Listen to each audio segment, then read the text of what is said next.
This is the 17th season of Bass Talk Live with your hosts, Mark Jeffries and Matt Pingrack. BTL is brought to you by Lawrence, Bass Cat Boats, AFCO, Ducket Fishing, Strike King Lures, Sunline, Big Bite Baits, Spro, X-Zone Lures, Yamagatsu, The Bass Tank, and Denali Rods. BTL coming at you. Good Tuesday, everybody. Welcome once again to another edition of BTL Bass Talk Live, where Matt and I are going to talk bass fishing and anything else that we want to talk about. You are back. I love seeing you in that chair. We got a lot to talk about, Matt. We do. We've got Angler of the Year. We've got a tournament. We've got pro circuits. We got BPT going on. We got all sorts of stuff. We also have a little recap from the Bassmaster Open, the second Northern Open of the season there on Oneida Lake that just wrapped up. And we're going to get into it. We also have a top 10 Angler of the Year finisher on the show today. Drew Cook going to be on today here in about 15, 20 minutes. Then tomorrow, Steve Kennedy. Thursday, everybody's favorite day of the week, day 4 with Frank Scalish. And a jam-packed week. I apologize for not having a show yesterday, but quite honestly, we were planning ahead. We thought Matt would be traveling on Sunday, and he was not. But just the way that we had everything planned, we took Monday off. I got caught up on a lot of stuff. I know there's emails out there that I have not responded to. Going to try and get to them today. But we have a couple of housekeeping items to take care of first. Yes, first of all, the clothing order. So that if you ordered some BTL merch from the store that closed on the 18th, if you ordered one of the hats, a sticker, or a buff, those went out because those were already made. So those went out as they were ordered. Any of the other clothing items, the way that I'm able to do this with the company that I'm working with, which pretty much does, what would you say, 70-80% of the fishing industry? A lot. They do a lot of the fishing industry. They also do, like, if you see like world championship shirts for Major League Baseball, basketball, they're big time up there. Yeah. But the way it works is after the store closes, then it ships like 7 to 12 days after the store closes, because then they make the merchandise based on the order. That way I'm not stuck with $6,000 worth There's of stuff. no inventory. Yeah, there's no inventory for it. So just doing the hard math, that stuff, and I actually talked with Catherine yesterday, who said that, like I said, those 3 items, the stickers, the hats, and the buffs, ship. Those are also still available if you wanted to get it, by the way, because we still have some of those in stock. So that part of the store is still open. I'll work on that after the show. But the rest of it, if you ordered shirts, the AFCO hoodie or AFCO sun shirt, any of that stuff should be shipping here in the next couple of days. And I know some of it has already shipped. So be patient. Once again, good response from some of the numbers that I've seen. So thank you very much again to the BTL Nation. And then that store, I guess until the hats, buffs, and stickers are gone, will remain closed. And then before the holiday season, we're going to do 4 or 5 hoodies and maybe a beanie or a toque or a stocking cap, depending on what part of the country you live in. But that's the update on the BTL merch. So thank you guys for your patience. Yeah, I really appreciate you guys ordering that. You're helping Matt out with his cause from an expense standpoint, fishing 9 of the Open. So much gratuity shown toward Matt by ordering the merch, and it's good looking stuff too. All right, a bit of sad news, and I didn't find this out until Saturday. And folks, we're going to get this lined out, but I have a letter, front and back. How many times have you seen a front and back letter, Matthew? Only during a paper shortage. Front and back. I also received an email, and Matt and I, we're really sorry about this, but Matt is actually going to stay after the show, and we're going to get a rescheduled date for the marathon show. I received a letter that because of everything going on in the education world, I have 3 days next week that I have to go to a professional development continuation class in order to maintain my certification. And those were the days that we were scheduled to do the marathon show. So we are going to have to reschedule the marathon show due to this certification work that I have to do to continue and maintain my certification to teach in high school here in Oklahoma. And this was something I was not aware of, but there's so many things that are changing due to COVID and everything else that I mean I gotta keep my certification there. I hear you. So we will hopefully we can just push it a week, because then I leave for a month, and I got that media event up in Wisconsin, and then I have to go. The marathon show will. I'll say this: the marathon show will happen as soon as possible with our both of our schedules. It will definitely happen sometime. I'd say before Thanksgiving. Sometime. I'm hoping we can just move it a week. Well, that I know we can't do because of stuff that I have going on. Are you bowling? No, I'm not bowling. No, I just it is that time of the year. You know, school starts Thursday, a week from Thursday. Really? Yeah. Wow, that's quick. Yeah. So we're gonna have to get it worked out to where I can work it around my school schedule, but it will happen. There are numerous things that we were going to bring on board during the marathon, and do a lot of rescheduling here. Do what? To do a lot of rescheduling here. Well, yeah. It is hours, what it is. Whole man. Hours blocked out. This whole certification thing really put a kink in what we had planned, but I really don't have a choice. So it is what it is. Apologize to all the people out there, and here's some of the things on here. Let's see here. Professional Organization for Oklahoma Educators. School safety procedures. It's all important stuff. Identifying and addressing homeless students. That's fairly important. Yeah. Title IX, Child Internet Protection Act. I mean, there's just all kinds of stuff on there. So it is what it is. We're moving on. All right, man. What else? Big week on the MLF Pro Circuit. It was their final event of the year, and it is really hard, in my opinion, to get a massive lead in a smallmouth tournament. Would you not agree? Yeah. And Joey Cifuentes had like almost a 7-pound lead going into the final day of the St. Lawrence, and Cody Pike came back. Cifuentes had some stuff happen with the weather where his stuff was hard to fish, and Pike was fishing stuff that you could fish, and he came back and he won the dang thing as a rookie.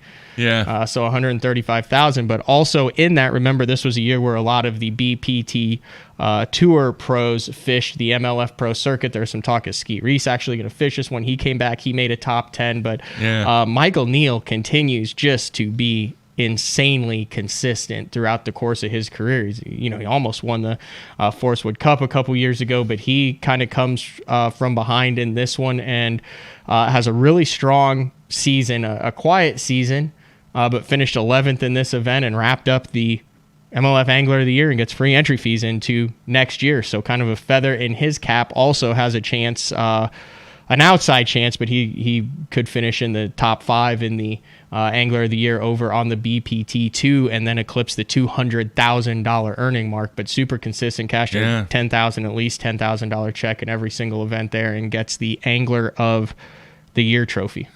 Had a request from a fan to get him on the show. We are going to do that. The MLF BPT is actually taking place this week.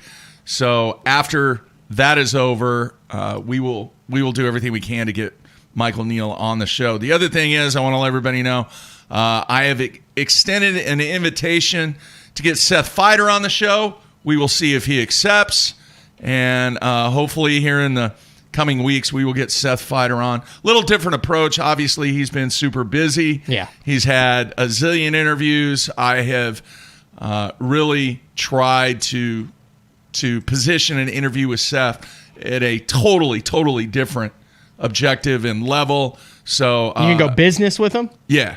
A business interview with Seth Feider. Yeah. I like it. So we'll see if he accepts, and hopefully I will hear from him soon, hear back from him, and we will get him booked for a future show. Now, real quick, I want to ask you this, and then I'll see if you have any other stuff to get into. A lot of people are wanting to know, is Ike going to go back to the elites? What do you say? Yes. I say no. Really? Yeah. Now, folks, I have no insight. I haven't spoke with him. I haven't talked to Becky. I just had, this is a gut feeling. All right? An absolute gut feeling. I think, did you see the little promo he had on his new television show that he has coming out? I have not yet. He's got a promo out, big tease, big announcement coming up. Quite honestly, I think Ike is very content. I think he's very happy. I think he will continue to fish a few tournaments here and there, but I think most of his efforts, his attention, his dedication, and his family are more important right now than fishing the Elite Series. Just a gut feeling. I think he fishes the Elites. All right, we'll see. But that's my take on it. I know I have seen a few pictures, not from him, but I've seen a few still shots of some of the stuff that he's doing with his new show. Mm-hmm. It's pretty cool, man. I think he fishes the Elites, maybe not. I mean, obviously he's all in everything that he does, but I mean, I think he'll handle the 8 weeks. I think he enjoys it. Right now, he's doing well in the Northern Opens. He can qualify a number of different ways from the Northern Opens or possibly the Legends exemption now that he's back fishing with bass. I don't know.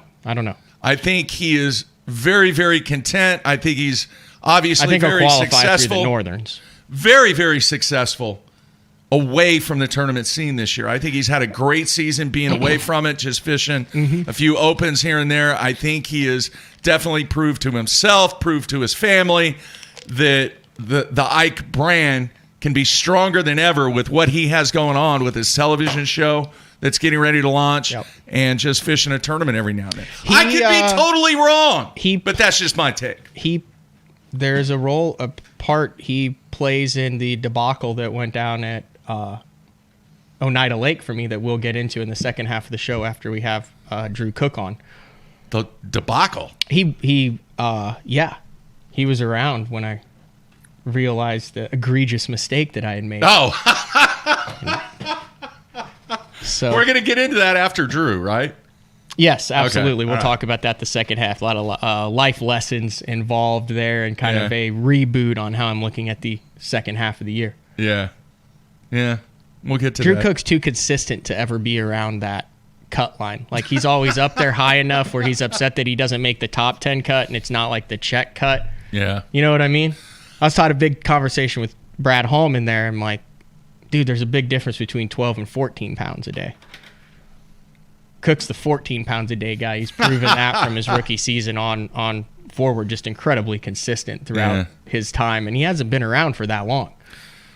You know, if the guys on the Elite Series are not fishing the Opens, there is a massive break. It's a long time. There is. I think you're going to see a lot of Elite Series guys jump in the next couple Opens. Can they do that? The Thousand Islands one you can get in.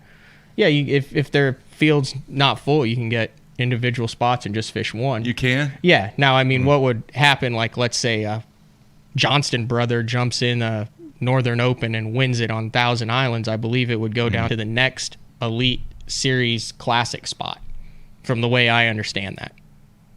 Somebody asked me the question, if somebody refuses an invitation from the Opens, what do they do? Do they go down the Open list, or do they go down the Elite list? Do you know the answer to that question? To requalify?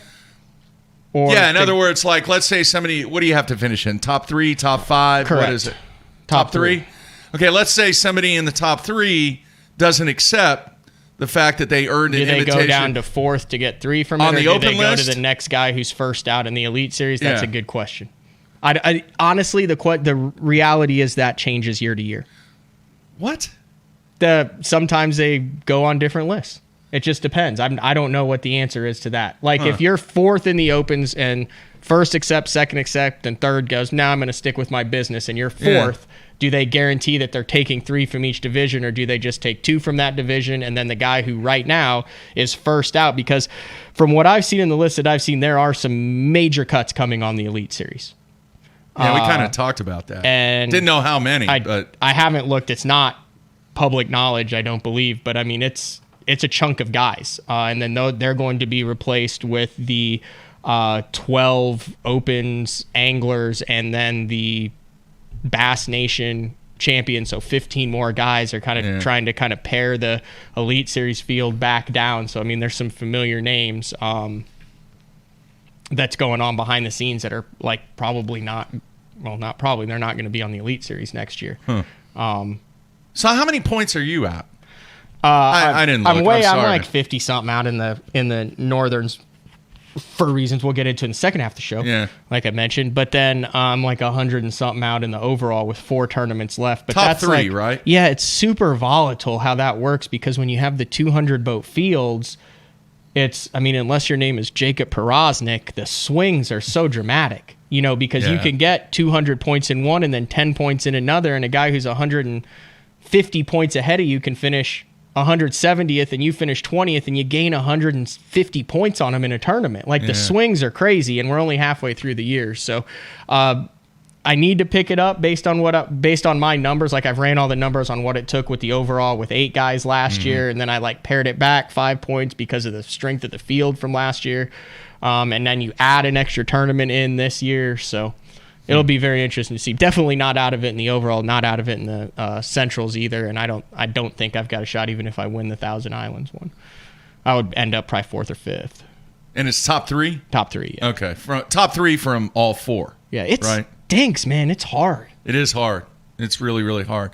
By the way, did you listen to any of the shows that you missed? I listened a little bit. Bo did a great job. A little bit to Bo's show. He's got an incredible radio voice. He sounds like he was born to do it. So it was pretty cool. Other than that, I was highly stressed out this last week. I really only found kind of one thing going. So I was daylight to dark, and we were staying right on the water, so I was able to just pull my boat up right to the dock. So I was able to fish daylight to dark every single day. And it stays dark a long time up there. Yeah, it was like a 15-hour day. So long day.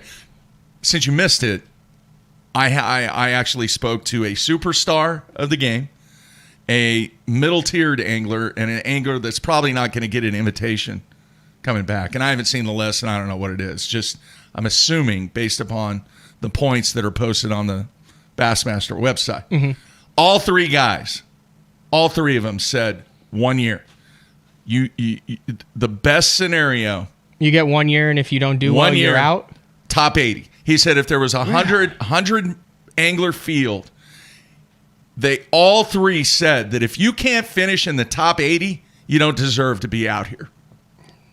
All 3 of them. I know. I'm just like I said, we've had this conversation off air, and we can have it again. It's a lot nicer if you're an incoming Elite Series pro to be able to go to sponsors to solidify the fact that you will be on the top level on FS1 potentially for 2 years.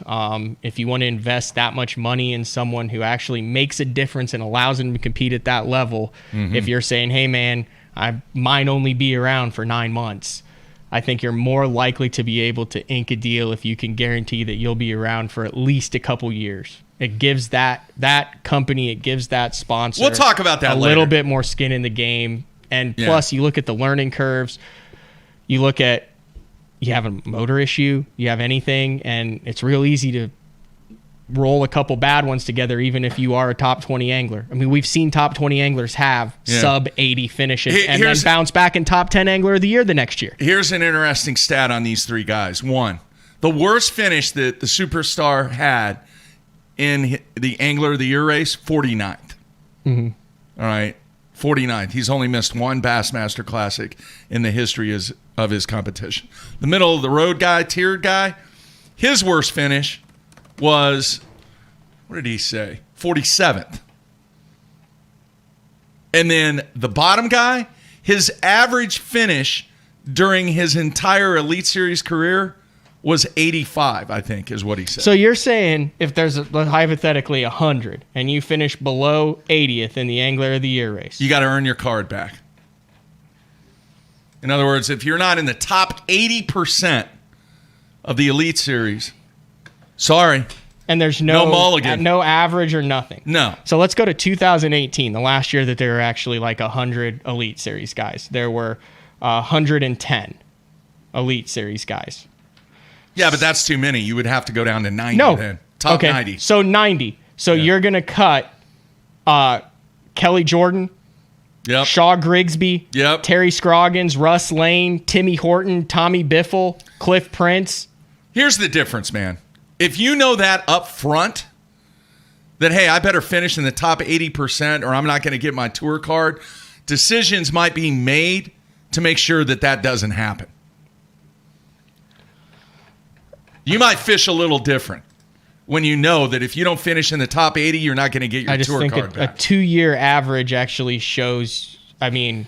Hey, Ken Duke disagreed with me too, so that's why I went to the source. I went to the guys that it would affect, and I went to the superstar, middle-of-the-road so guy. 110, so in a guy that's getting dropped 2018, the guys that would have been out would have been Chris Zaldane, Stephen Browning, Kelly Jordan, Chris Lane, Boyd Duckett. Sorry. Clint Davis, Brett Meyer, Shaw Grigsby. You can't do that because I truly believe that if you know that if you don't finish in the top 80%, you're not going to get your tour card back. You think these guys are intentionally saying, oh, it doesn't matter if I finish in the bottom 10, I'll be back next year? Sometimes. I'd highly doubt that. 3-year average. You know, if you use a 3-year average, I don't think they're going through doing the mathematics, but they might. You're going to end up with some superstars if you just do a 1-year deal. But here's what the superstar told me.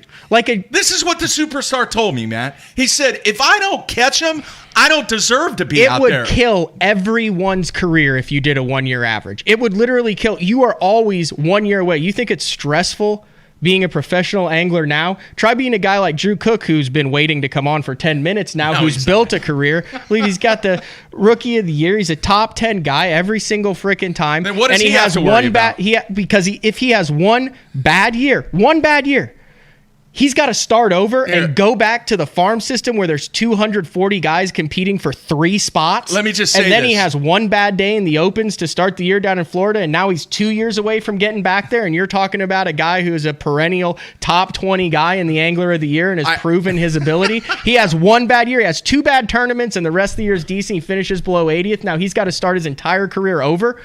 What happens when you have a superstar who blows his motor up? Here. I'm going to tell you, because I asked that question to all 3 people. Said you have 8 opportunities to prove yourself, all right, and earn a living at the top tier of this game. That's not many opportunities. That's a quarter of the opportunities that exist in golf, where you can actually add more tournaments if you're below the cut line to get up to the money line and increase your ranking. That's a quarter of the opportunities that exist in auto racing. Anything that you have a 1-year average, you're taking. That's why it's so tough in the Opens. You have one bad event, you're out, because each data point counts for higher percentage. The more events you have, the more the cream rises to the top, because you're basically in a year of the PGA Tour qualifying or auto racing, you have 4 years of fishing tournaments packed into 1 year. So yeah, if you're stinking at that and you're finishing at the bottom for 35 golf events out of the year, that's like 4 or 5 Elite Series seasons. 8, that's over 10% of your season in every single event. Okay. Are you not the best in the world? You're also dealing with a game where there are more uncontrollable variables than any other sport. So in order to actually have an accurate data point, you could be affected by uncontrollable variables, and the more data points you have, then it takes those out of it and the controllable variables come into play more. I'm not disagreeing with what you're saying. You make extremely valid points. We'll ask Drew. We need to get Drew on. Let's ask Drew what he thinks. Would he be comfortable with, hey, if you don't catch him in 2022, you're headed back to the minors. You're headed back to the Harris chain in March to kick off the Southern Opens in 2023. Hey, you got to catch him, man. You got to catch him. You're probably doing the people out there, and the guy who is out, right, said they probably did me a favor because I am financially strapped. Right, and that's 100%, but I'm just talking about, I feel like, okay, a 2-year average. Okay. I just named Ken Duke agrees with you. I just named 5 reasons why that's valid. Ken Duke agrees with you. A lot of people agree with you. I just found it Dan Hancock, pro bass fisherman, dumb career choice. I just find it quite interesting. You know, is that a good sample? No. Well, yes and no. It says if you're a true superstar, you'll always make it back. Yeah. Here's the point. Every single league, organization, everything. Not everybody is a true superstar. You know what? In order you have to be a true superstar, you have to have the above average guys. You have the guys that are pushing the true superstars. You have to have the journeymen who make a career out of it, and you have to have the bottom of the barrel. If everybody is a true superstar, then the league doesn't exist. Then you're in WWE. Then you're in wrestling, where everybody is a superstar.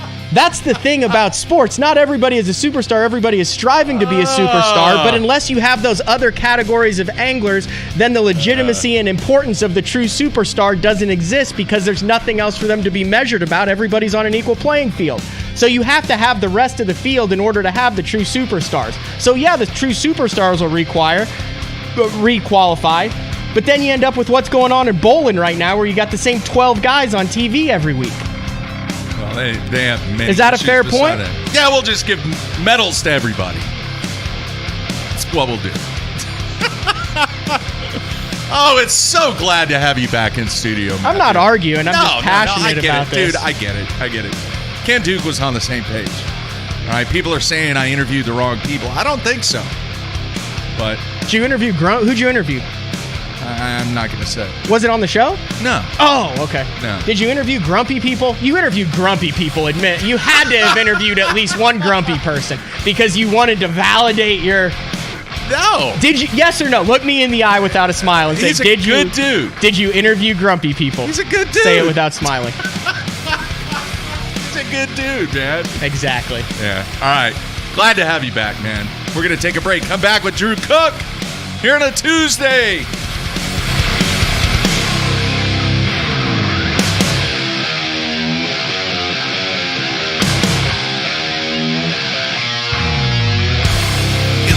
Puts the full range of Lowrance fish finding tools at your fingertips. Find fish with active imaging 3-in-1 with Fish Reveal. Target fish with active target live sonar and watch fish react to your lure as it happens. Built-in C-Map Contour Plus charts make it easy to find key fishing areas. But best-in-class charts and powerful sonar is only the beginning. It's easy to build your fully networked FS system. From sonar and waypoint sharing to controlling the Ghost trolling motor and power poles. Lowrance Elite FS. Targeting fish just got easier. Basscat's legendary 20-foot platform has been paired with angler-approved accessories for 2021. Puma FTD features the proven hull used by many of the top names in bass fishing today, backed by a transferable lifetime warranty. The Puma FTD boasts a full team deck concept which enhances efficiency for you and your tournament partners. Turnkey tournament-winning performance. The Puma FTD SP from Basscat.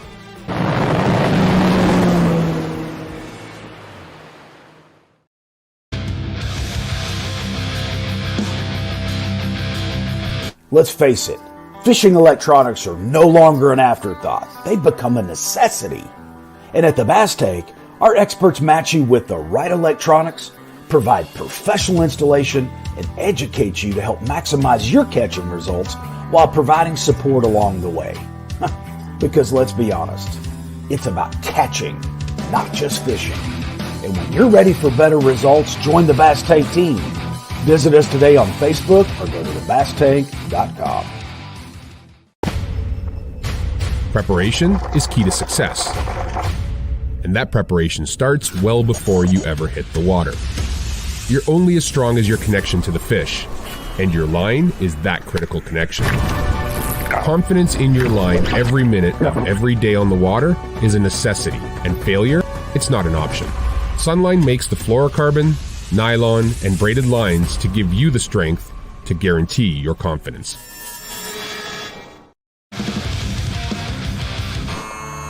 I've made my living on the water for over 20 years. For 14 years. For over 23 years. I've worn a bunch of different clothing brands over the years. Some companies big. And some companies small. All of them said they were making clothing for us. But none of them knew us. None of them were us. Except for one. Except for one. Except one. AFCO. AFCO. AFCO. AFCO. Fishing isn't part of us. It is us. Everyone, Brandon Polnick here. People always be asking me what I got tied on. I'm like, X-Zone lures. And they're like, Brandon, why you got X-Zone lures tied on? And I'm like, let me show you why. The bite. Get out of there. Get out of there. Oh, yeah. Oh, it's freaking big. Get in here. Oh, God. Giant. Oh, my gosh. Oh, my gosh. I think you get the point. Everybody loves to chase bass on the water. But is your most valuable asset protected when it's not on the water? Empire Covers can preserve your bass boat against even the harshest conditions. When the storm is coming, that bass boat needs to be protected. Check out EmpireCovers.com for all your cover needs. Empire Covers is the ultimate solution when it comes to protecting that asset. Empire Covers is the ultimate solution in easy protection for your truck, for your boat, for your car, anything that needs to be protected from the elements. BTL listeners can receive free shipping plus an extra 15% off their entire order on EmpireCovers.com. Just use the promo code BTL at checkout. Empire Covers. Protect what you love.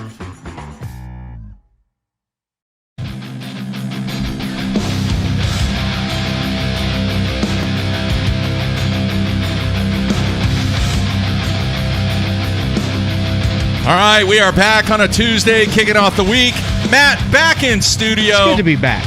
Yeah, hey, don't forget, I ran that Empire Covers ad. I know, your voiceover still impresses me every time I hear it. Listen to this, though. Remember, if you use the code BTL60, you can get 60% off. How much? 60. You didn't know about that. Yeah, 60% off a cover? Yeah. Wait, so you're only paying... I didn't know cover. anything about this. 60% off. 60% off. That's over half off. Yeah, of the regular price is what they're telling me. I don't know. I haven't even looked at it. I know. You sure you got that right? 100%. Yep, 60% off. So there you have it. If you need a cover, does it have to? Do they just do boats, or can you do like vehicles? No, boats, cars, trailers, RVs, whatever. Really? Yeah. So there you have it. Check it out. EmpireCovers.com. All right, it is time to go to our special guest today. Finished 10th. Is that right, Matt? In the Angler of the Year standings, I believe. That's what it says on the Bassmaster website. All right, let's bring him in now. Drew, how you doing, man? Pretty good. How y'all guys doing? Doing well. Appreciate you taking time out. Look, man, you got a long break. I'm sure you got a lot of stuff to do, right? Absolutely. Got plenty to do. Gotta get everything ready. Got to get my new shop built and get everything moved out and get ready for the baby. Nice. When are you having a baby?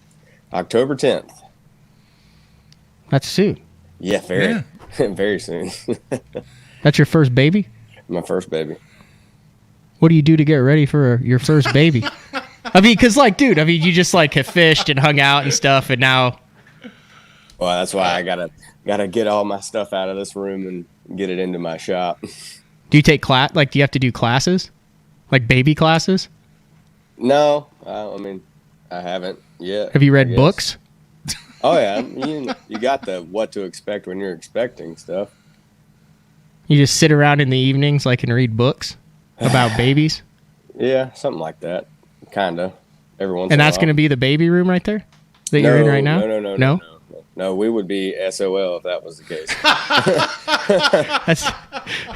No, we got the nursery all set up and everything ready to go now. So cool. Boy or girl? It's a little boy. Cool.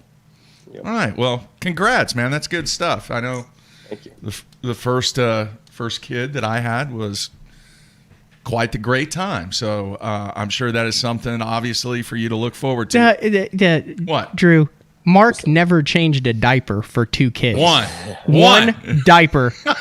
He told the wife they're yours until they could play sports and then they're mine. I did not say that. I believe that's what you said. You have two kids and you changed one diaper? Yeah. And you're still married.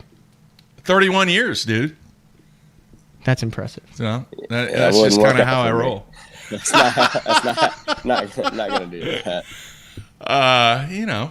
One, maybe two. I don't know. I mean, there might have been an accident when the wife wasn't around. I don't know. Anyway, all right, Drew. Couple of reasons why I wanted to get you on. One, to talk about the season, obviously. Two, to talk about the schedule for next year. But you heard the conversation that Matt and I we didn't debate. We were just bringing up some of the challenges that rookies have, and whether or not you should take a 100 angler field, cut it down to 80 after 1 year, do a 2-year average, do a 3-year average. And I did speak to 3 different anglers and got their take on the deal. Would you like to comment on that? What are your thoughts? You don't have to, but I thought I'd throw it out there and see if you had anything to say about that. Yeah, I still think 2 years. You know, so much stuff could go on in 1 year. We're going all the time, so like stuff with your family, you don't ever know. And say, you know, you're at the 3rd tournament of the year and your wife gets sick or your kid gets sick, like really sick. Yeah. You have to leave. You can't finish out the rest of the year. You're cut. Yeah. You know. So yeah. I think 2 years, especially like a lot of the rookies that I've seen come in, you know, they're still really timid and scared and not really developed into their self their first year, and then they come back the second year and they do really well. So yeah. That's a good point. No, valid point, man. What is it right now, the actual that they're determining? Like it's 3 years, you get to drop your worst year and then your average of your best 2 out of 3 years, or how is that going? You don't get to drop anything unless you've been there for 5 years. Okay, so like if you're there for 2 years, you don't you just take your 2-year average. Mm-hmm. But if you're a guy like a John Cruz, you take your last 3 years, drop your worst year, and then average the 2? Correct. Okay, that makes sense. So it gives a little bit. So yeah, that gives. So yeah. So you're just going on your last 2 years. I think it's 3 years for me because I've been there for 3. Yeah. Okay. Which, I mean, it kind of equaled out either which way you did it. Yeah, you're very consistent. Yeah. All right. Speaking of consistent, you know, this year you finished 10th in the Angler of the Year standings. What's the biggest thing that you can take away from a positive standpoint that you can carry over to next year that you feel that you performed on the water? We'll get to the off the water stuff here in a little bit, but on the water, what can you take away that's really going to improve your game next year? You know, I made a lot of good finishes happen out of nothing. You know, terrible practices or obviously bad first days. I mean, I do that all the time and I hate that. But we had so many different things happen this year with weather and, you know, changing conditions. But I also missed 2 cuts, so you can't miss 2 cuts. I had a really, really, really great year minus 2 tournaments. And it just shows you how two and really just 2 days that did that to me. But I made some really good decisions, and I felt like, especially towards the latter part of the year, I was able to realize how good a place was very quickly. And that, I mean, that has a lot to do with how you waste your first day. See, normally I have no idea how good anything that I have is on. And unless we're sight fishing, I don't have a clue. You know, I don't spend a whole lot of time in areas in practice. I just, you know, kind of go with it. And that's why I feel like I don't do as well the first day, because I try to hit everything that I found, and I don't know what's good and what's not good. And it's normally about an hour and a half left in the first day. I kind of get the little hint, and so then, you know, you got to go back and you got to scratch and claw on day 2 to make it back into the cut, and then try to make it back into the top 10. So how do you gauge on where to start then? Is it just kind of a gut feeling that morning? Like this place felt right, and then you go explore it and then you just kind of go next? Or, I mean, it doesn't sound like you've put the boat in the water and are like, dude, I'm going to crush him today. I mean, I've had that happen before. You know, obviously you have some hammer holes every once in a while, but there's so many times where I get in the boat and they call my boat number and I don't know where I'm going to start. I'm going to start, you know, wherever feels right, I guess.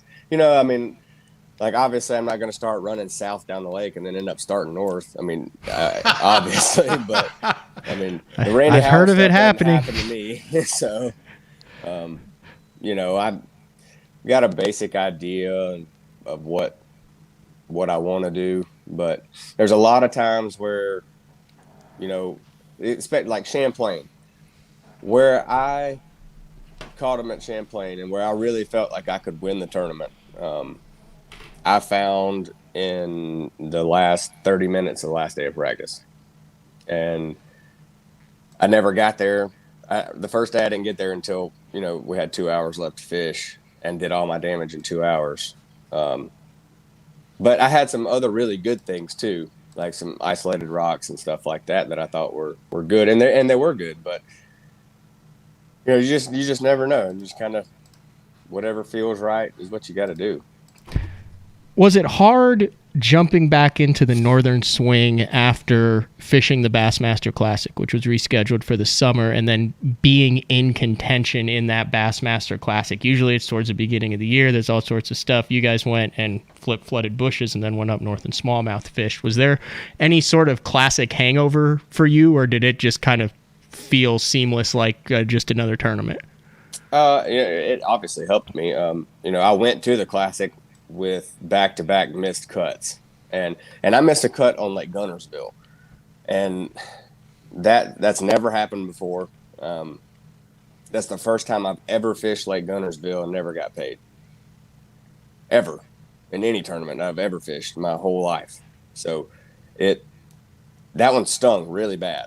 Now the Neely Henry one, you know, I lost some fish that. And, you know, I missed the boat on day one, lost some fish on day two that, you know, that would have made me get in the cut. And, you know, just kind of take that one on the chin. But the Gunnersville one, that really hurt.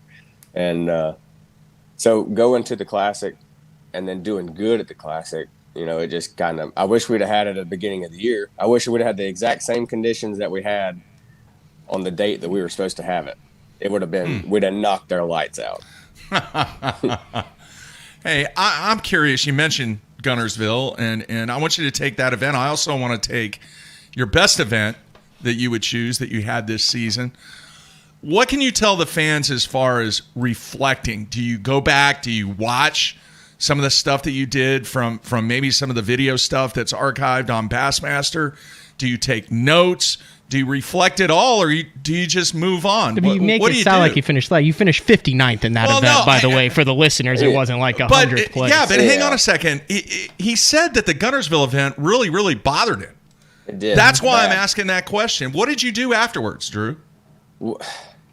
So whenever I left Gunnersville the next morning, which was the morning of day 3, I turned on live, and I could have pulled my truck over and puked on the side of the road. Wow. Whenever I saw him fishing where he was doing what he was doing, I have won so much money within a mile of where he is up there flipping.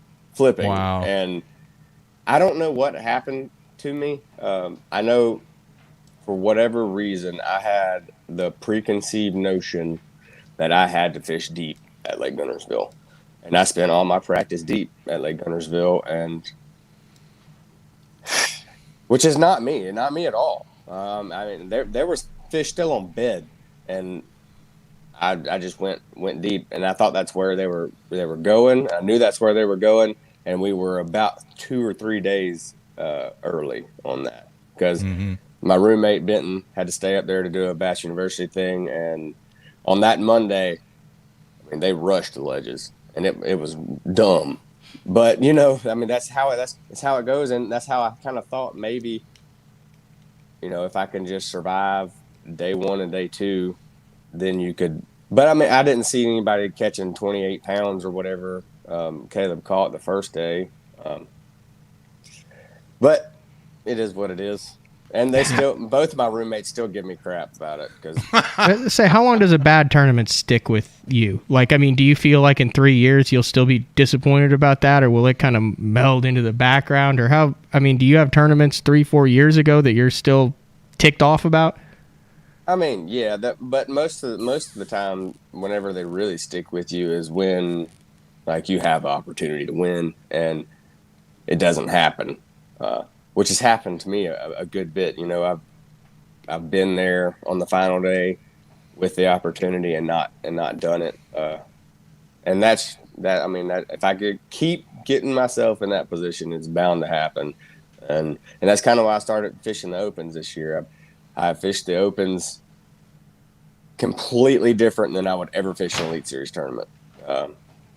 I'm doing things I would never do, just really gambling. And that's why my finishes have been terrible. But if I can ever figure out that really in my head that I can win, I feel like it will really change things for me. Like just being able to do things the right way to win. Have you won like a major tournament in your career? Mm-mm. I mean, like, not an Open, not an Elite. Really? Before you qualified or anything, did you win any major Florida tournaments or anything, or has it always just been consistent? No, I won 2 team championships, both on Lake Gunnersville. That's what gave me the money to fish the Opens to qualify. And I've won a bunch of local tournaments, but that doesn't even hold a candle to anything like this. An Elite Series or even an Open. These are single person events. No team partner. No. There's. I mean, the money was good for those team championships, but it wasn't just me. And I'm not saying that my partner carried all the weight, but there was somebody else in the boat with me, and I don't know if I could figure out how to do it, how to win, and I know it is going to happen. I mean, statistically, it's going to happen, but I need to go ahead and do it. Let's get the ball rolling. We talk about this all the time. It's amazing. You have guys who come in and like win. Like a Derek Remitz when he came in and won when the Elite Series was new in 2007. Yeah. Or a Casey Ashley who in his 5th tournament wins on Smith Mountain Lake. You had a rookie here on the St. Lawrence River pike that came back from a 7-pound deficit and won, and it just seems like super easy for some. Then you talk to a guy like Bernie Schultz, who's been doing this for 35 years.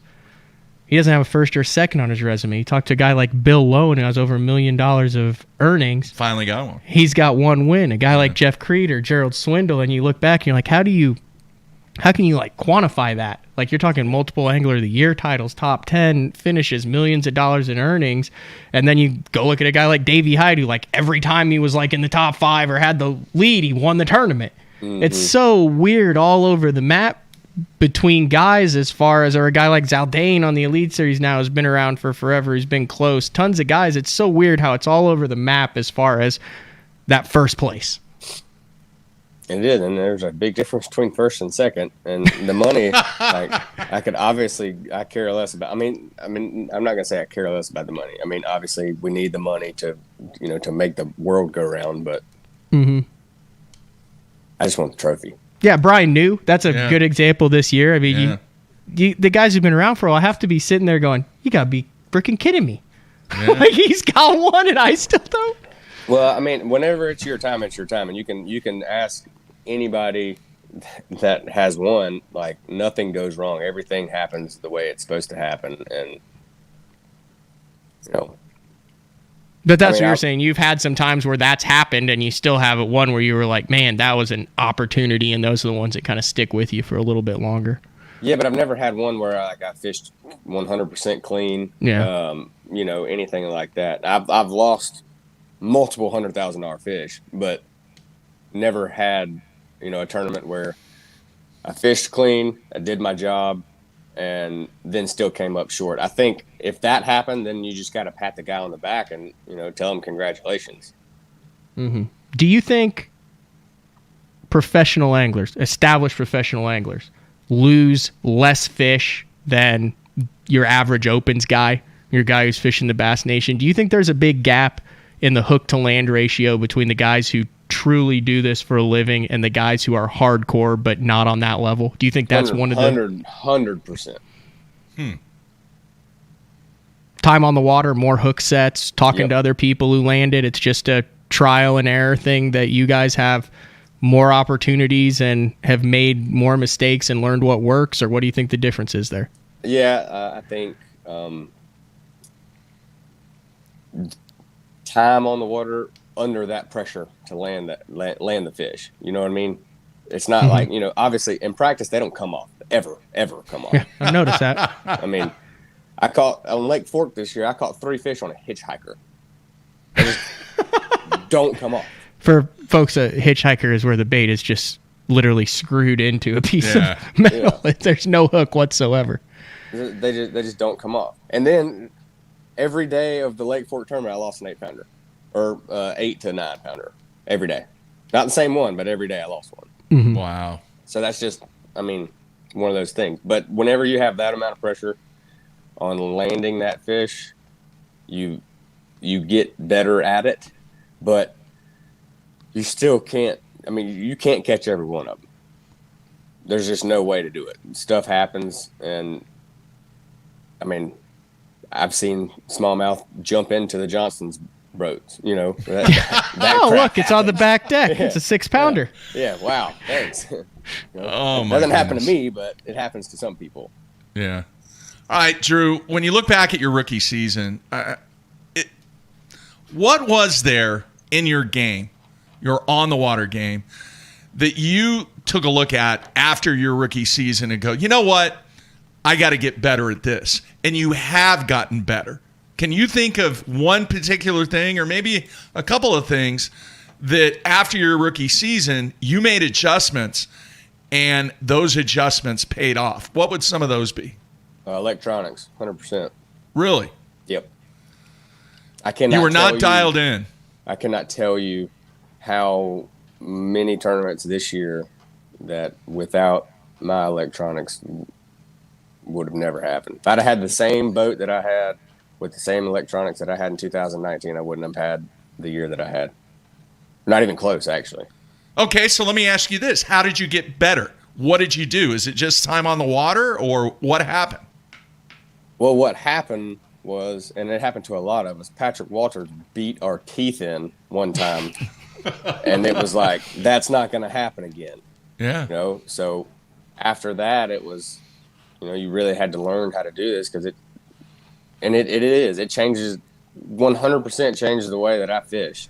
It changes the way I practice, changes the way that I go about a tournament. Champlain, I never made a cast till I saw one. There was no point. And all I did was just look for them. And then whenever I saw one, I caught it and then moved on.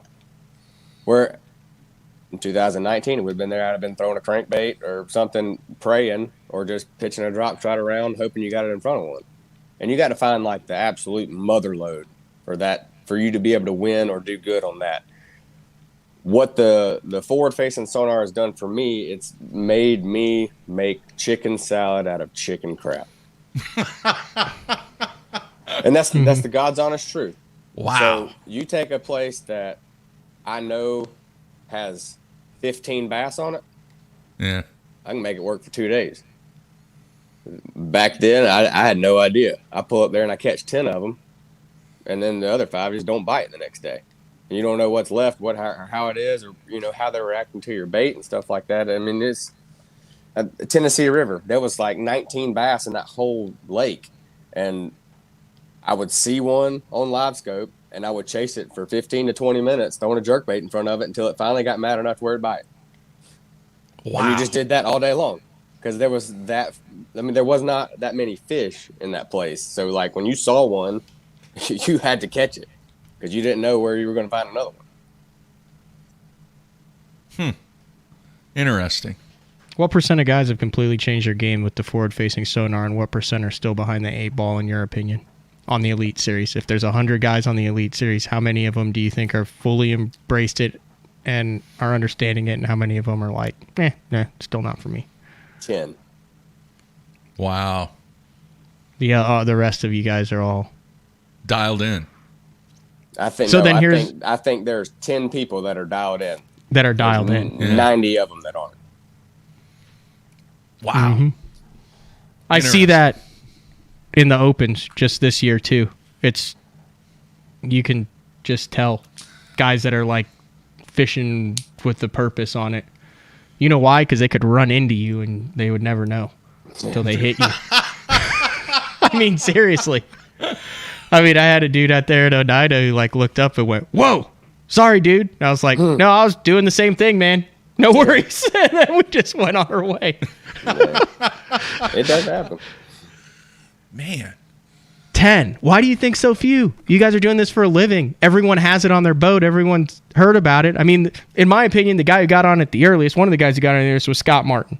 And you saw what he did. I remember first time I saw it was at Cumberland, and he never said anything about it, but he's sitting there jerking his jerkbait going, ooh, ah, oh, like 4 years ago. And then you start realizing he's only casting where he's pointing his trolling motor to, and you'd heard about the panoptics and all this stuff. And, I mean, it's not a secret. You can't go 10 minutes without hearing about it. Why do you think there's only 10% of the guys who have truly embraced it?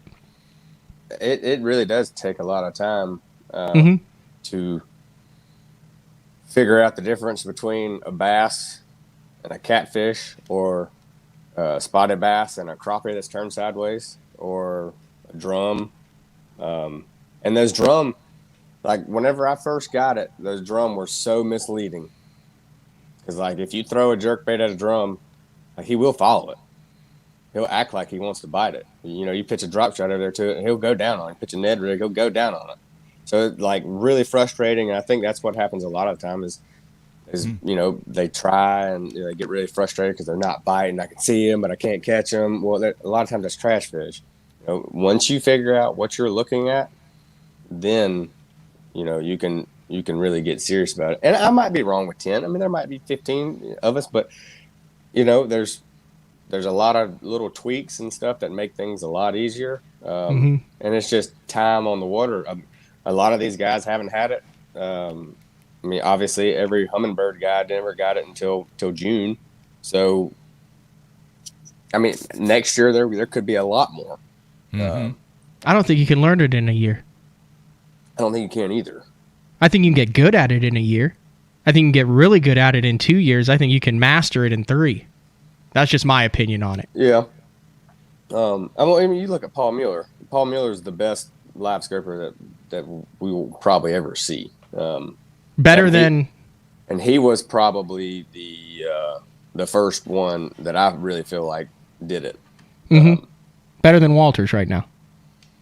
Yeah, I think so. Absolutely. And I'm not saying... I mean, Walters, yeah, he won. Is that why Mueller tanked, though? Because he was like live scope or nothing on these last couple events, you think? It could be. Wow. It's a fine line there. Like, it's your best friend and your worst enemy. Because you can sit there for 5 hours and know that you're around them and know that they're bass. And if they don't want to bite, they don't want to bite. And if you didn't have it, you'd have just moved on and not thought they were there. But when you're sitting there and they're set up right, I mean, you look down and it's 7, and then you check it again and it's 10:30, and you're still putting something in front of a fish. So there's all sorts of different. I mean, there's layers to it. And the reason I say Paul Mueller probably fishes more than anybody else on the Elite Series. You know, he's live scoping whether there's ice on the lake or whether it's hot outside. White perch, walleye, yellow perch, smallmouth, sturgeon, smelt. Smelt. American shad. I'm serious. The dude catches everything. The time spent makes a really big difference. Yeah. That's the bass tank guys and the crappie. I started with the crappie. Before I bass fished with it, I bass fished with it for that 3 weeks. That first one was the Cumberland event, the Toyota series. And I paid for it with that. I wouldn't have caught a couple of those fish. You know, I was cranking some, but the rest, and I didn't really understand it. I kind of did, but then, man, you spend an entire winter dropping on crappie, and you're like, here's a school of crappie, and then all of a sudden you'll see a gar or a bass will come through, and you'll see the crappie spread out, and then you start learning shapes. I mean, it's like you're a 3-year-old learning how to count to 3 and learn your colors and shapes. Yeah. And then all of a sudden you start graduating to, like, words.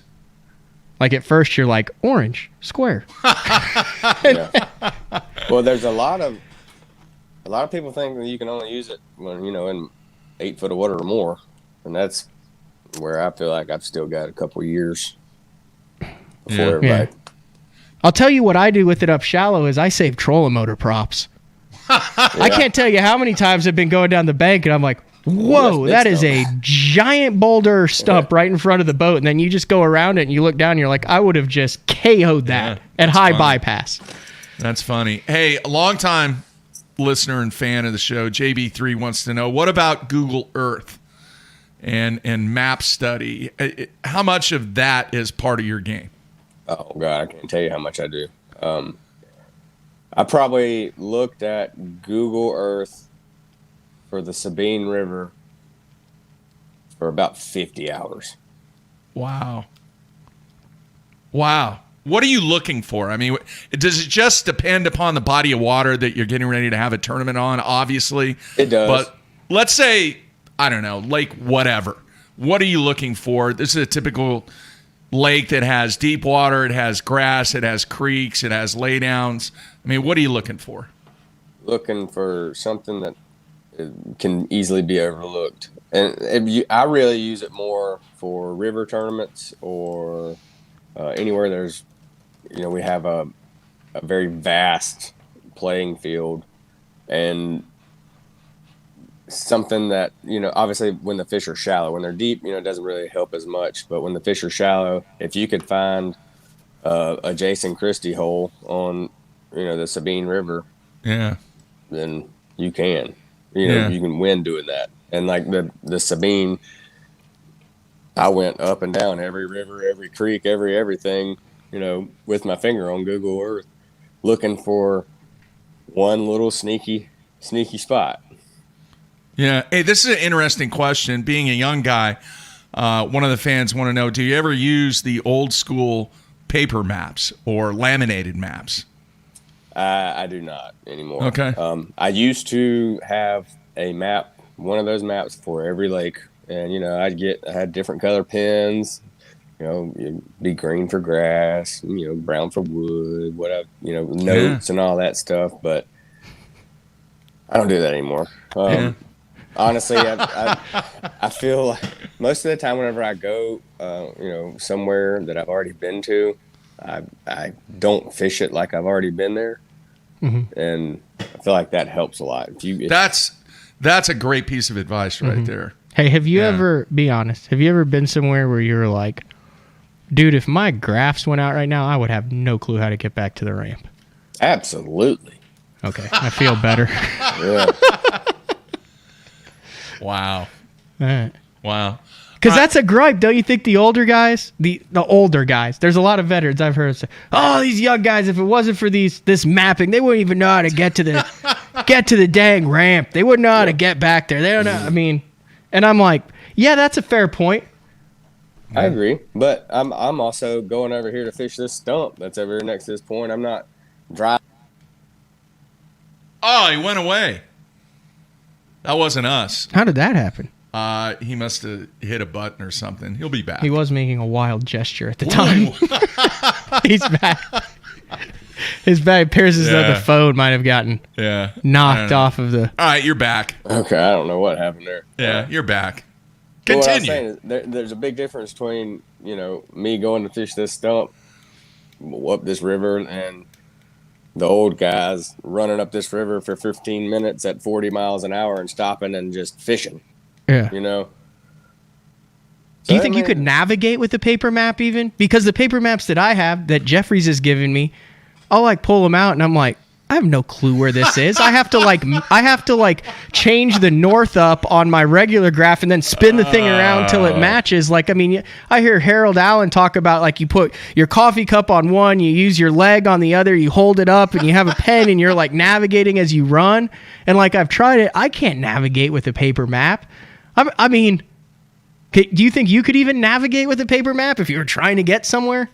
I mean, I could get there, yeah. But I mean, I guess it all depends on where you are. I mean, if you're trying to, if you're running a lake, then wouldn't be as bad as, say, you're fishing the California Delta or something like that where there's that's the tournament and stuff. You blindfold everybody. Everyone has to make it back through the Sacramento River to check in, but everybody get dropped off at a different point of the California Delta. Jeez, you fish for the day, and then you have to no mapping. You have to figure out how to get back to check in by the end of the day. Might be a disaster. Do you fish? Do you navigate? Who knows?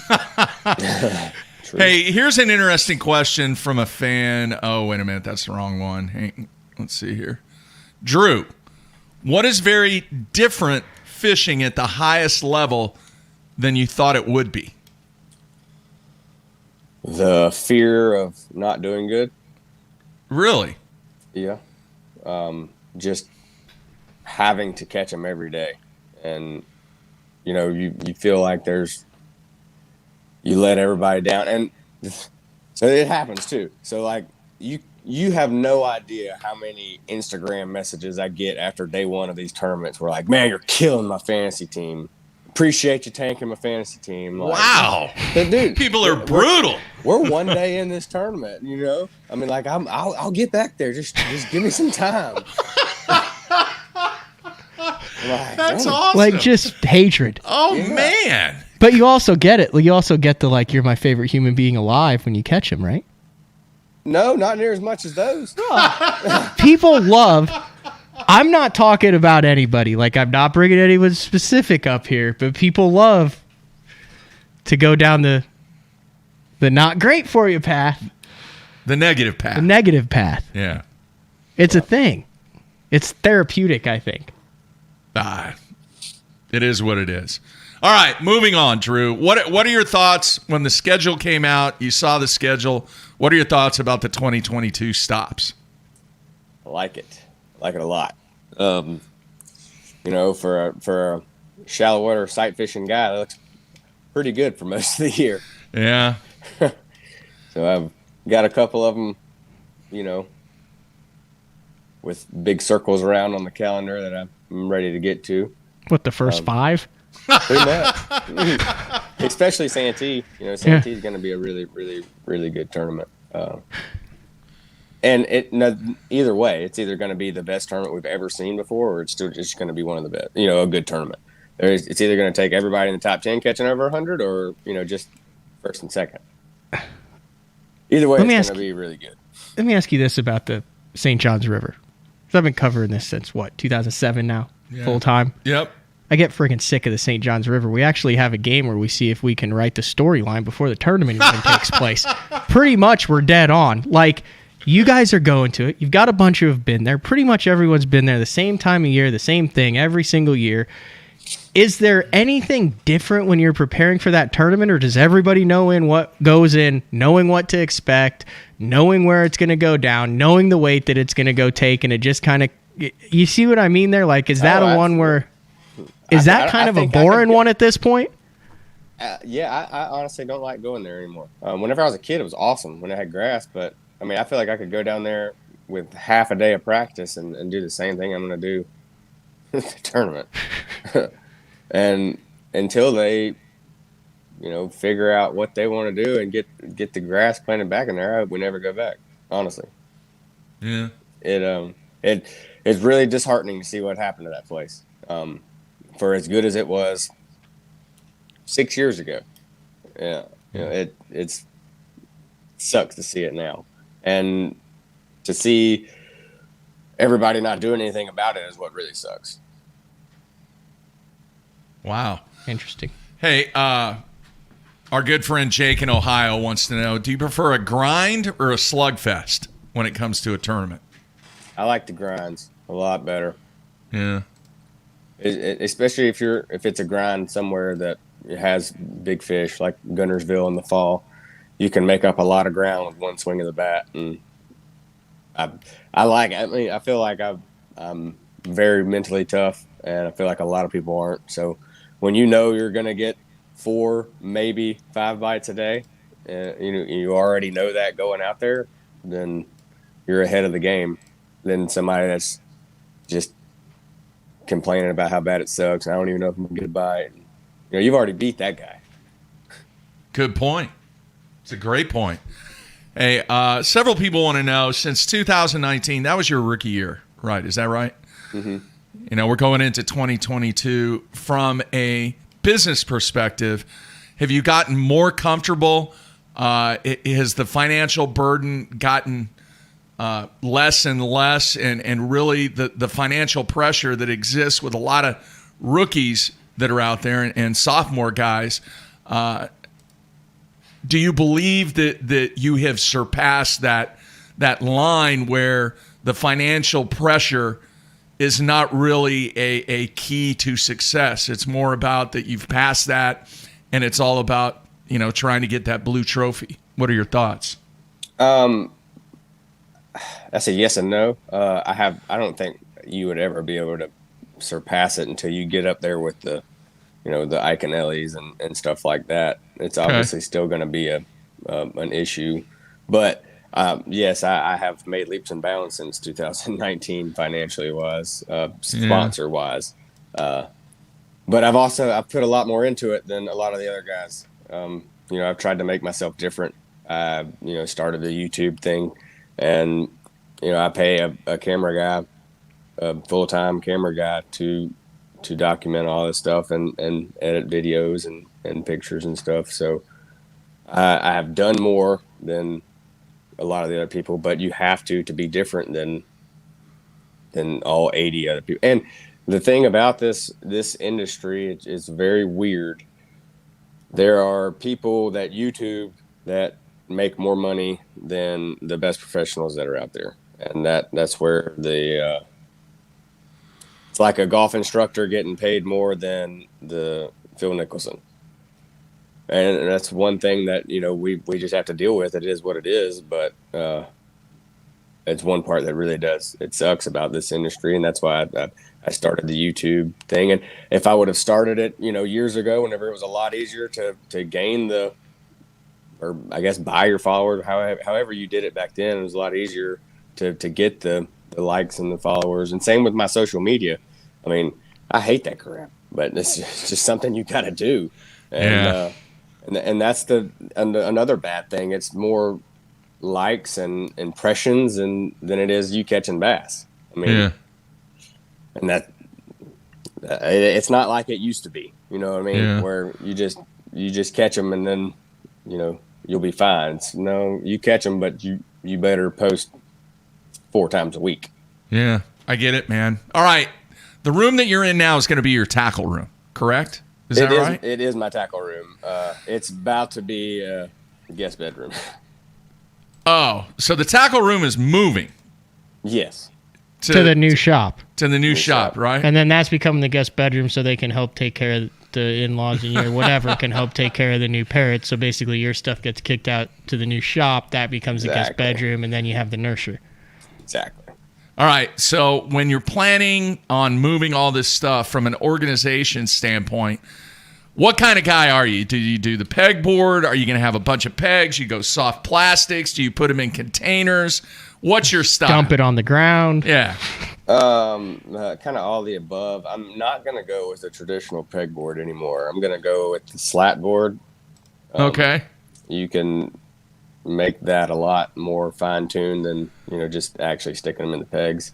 My plastics are a little bit different. I order stuff by like the 100 packs, so they're in big I mean, Matt knows what I'm talking about. They're in big plastic bags, and I do take them out of the 100 packs, and I will put them in a big pro pack with say 20 25 or so to travel with, in addition to what I already have in my boat.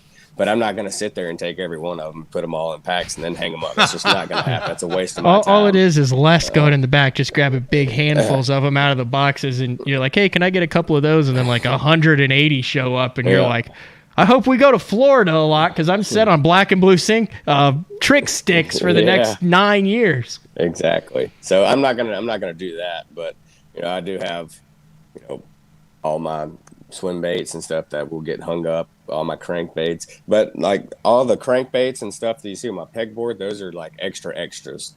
So like all my crankbaits that I have that I travel with, I have a boat full of them, and then so I'll take Fat Papa, and I have a Ziploc bag full of them with no hooks on it. I can carry way more. A lot more guys are doing that. I can carry way more, I don't ever really have to order anything unless it's something like really nichey almost. But it's a All right, freaking man. mess in here right now. I mean, you can see it. Let's see. I mean, oh, it's jeez. just- there's crap everywhere.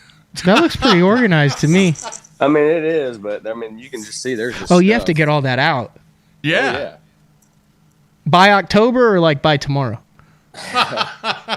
It doesn't have to be by October. As long as that other room's done, then we're good. But I've still got to unload my boat and sell it and then get the new boat and load it. So there'll be twice as much stuff in here in a few days. Wow. That's good stuff. That was one of the most candid interviews we've had in a while, dude. Great stuff, man. Really, really appreciate it. All right. Any other plans? Obviously, you have a lot going on with your son on the way in October, but off season, got a little bit of time here. What are you going to do? I'm probably going to do some hunting. Gonna really, just fine tune this shed and kind of get it how I want it.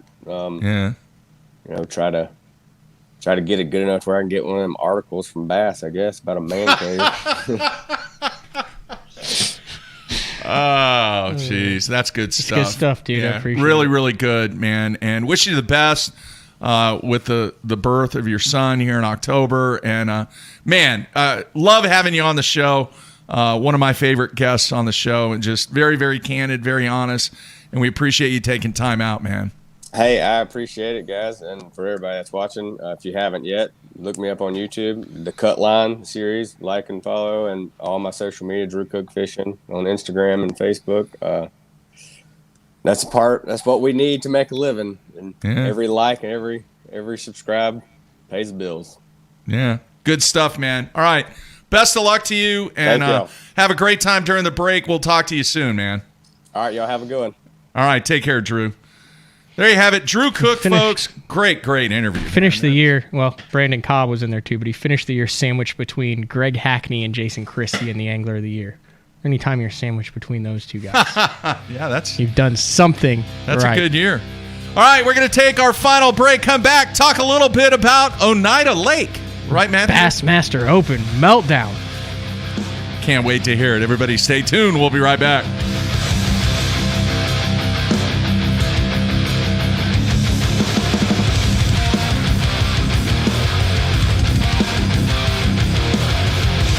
The Little John family of crankbaits designed by top tour pro John Cruz have excelled at catching bass in any condition for years. They all feature a flat-sided design and paint jobs that are seldom seen in mass production bait. The Little John family also expands with new rattling versions of the Little John 50 and Little John 50 MD. Both of these baits are proven fish catchers that will now be available in rattling versions for stained and muddy water.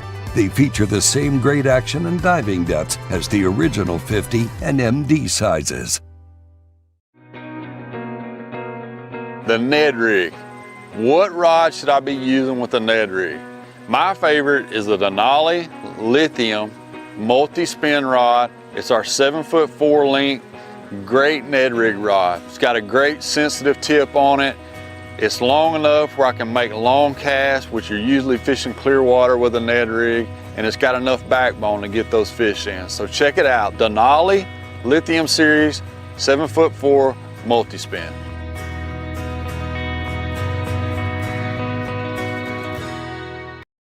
Pro-inspired, pro-designed.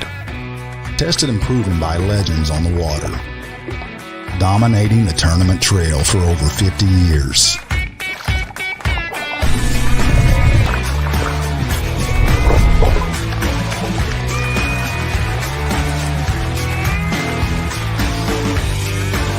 Everything you need, one legendary brand. Strike King. Hey guys, Major League Fishing Pro, Jacob Wheeler here with my new Signature Series line of rods with Duck It Fishing. We have my 7.2 cranking rod right here. Crankbaits can be very fickle, and having the right, having a lot of tip can be too much, and having not enough tip can, lose a lot of fish. So you really got to be careful. If there's one or two techniques that I'm really adamant about having the perfect action as a crankbait, especially like the square bill, IDT6, those medium running crankbaits in the springtime when those fish's mouth are pretty tough. That's when I'm really on top of having my actions just perfect.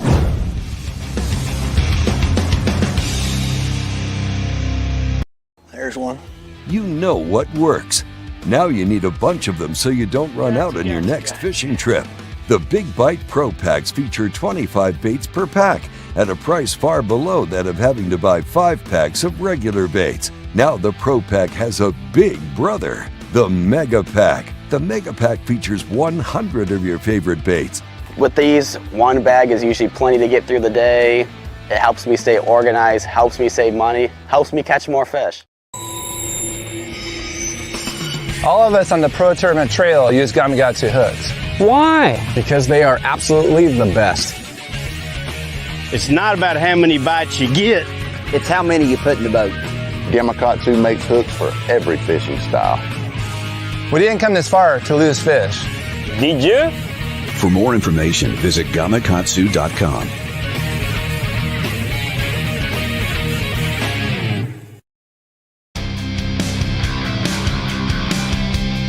All right, we are back on a Tuesday, wrapping up show number 1 of this week. And once again, I want to thank Drew Cook. That was like an hour long by the time he was really on. good. And yeah, if you missed that one, definitely need to go back and listen to it. Good stuff. Great stuff. All right, man. Very good angler. When's the videos going to be out? Soon? For what?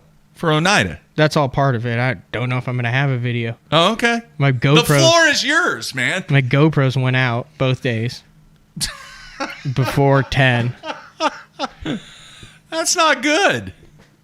No. That's not good. No. So I finished 65th out of 190 something. Ended up, I think I'm 13th in the overall points. But obviously, I'm fishing all 9 of the Opens. I'm trying to make the Elite Series through it. And I'd finished 43rd at the James River. So a decent tournament here. And I was still in it for the Northerns. And dude, I fished that lake, Oneida, and it's a really interesting lake. I fished it for 5 practice days, Saturday, Sunday, Monday, Tuesday, and part of Wednesday. And I only found one thing going. Like, I went all over the lake for a day and caught 2 fish. Wow. And I found a deal out on the shoals, and it was exactly like I wanted to. It was a drop shot, a heavy drop shot on rock and hard places, 16 to 20 foot deep, catching smallmouth. They'd eat a Ned rig too. Figured out a cranking deal on the last day, but all offshore, 100% smallmouth. I fished for largemouth for like an hour the entire tournament. And I went in thinking I could catch anywhere from 12 to 19 a day or 0. That was a possibility because they're nomadic out there, but I didn't have anything else, right? Yeah. And so I go on the first day 1. It's calm and sunny all of practice, right? And it's nasty, raining, blowing 20 the first day of practice. So I just eat waves all day, get 5 keeper bites. They weigh 12, 10, put every single one of them in the boat. Mission accomplished. I'm in 50th place going into the second day. Wind's supposed to change on the second day. So it changes completely out of the opposite direction. Now it's like 4 to 4.5, 5 footers out there. It's the only place I've got. So I get out there and just eat them all day long. Do you have company? There were 50 boats out there when the tournament started. There were 15 out there by the end of the first day. There were 15 that started there the second day, and at 10 o'clock I look around and there's 3. Wow. And, you know, I'm not used to massive water. I mean, imagine Texoma when it's really rough, and then you have to fish in it when you're driving. That's bad. Yeah. So, I mean, my bilge pumps ran the whole day and everything. I catch like a 3.5 pounder.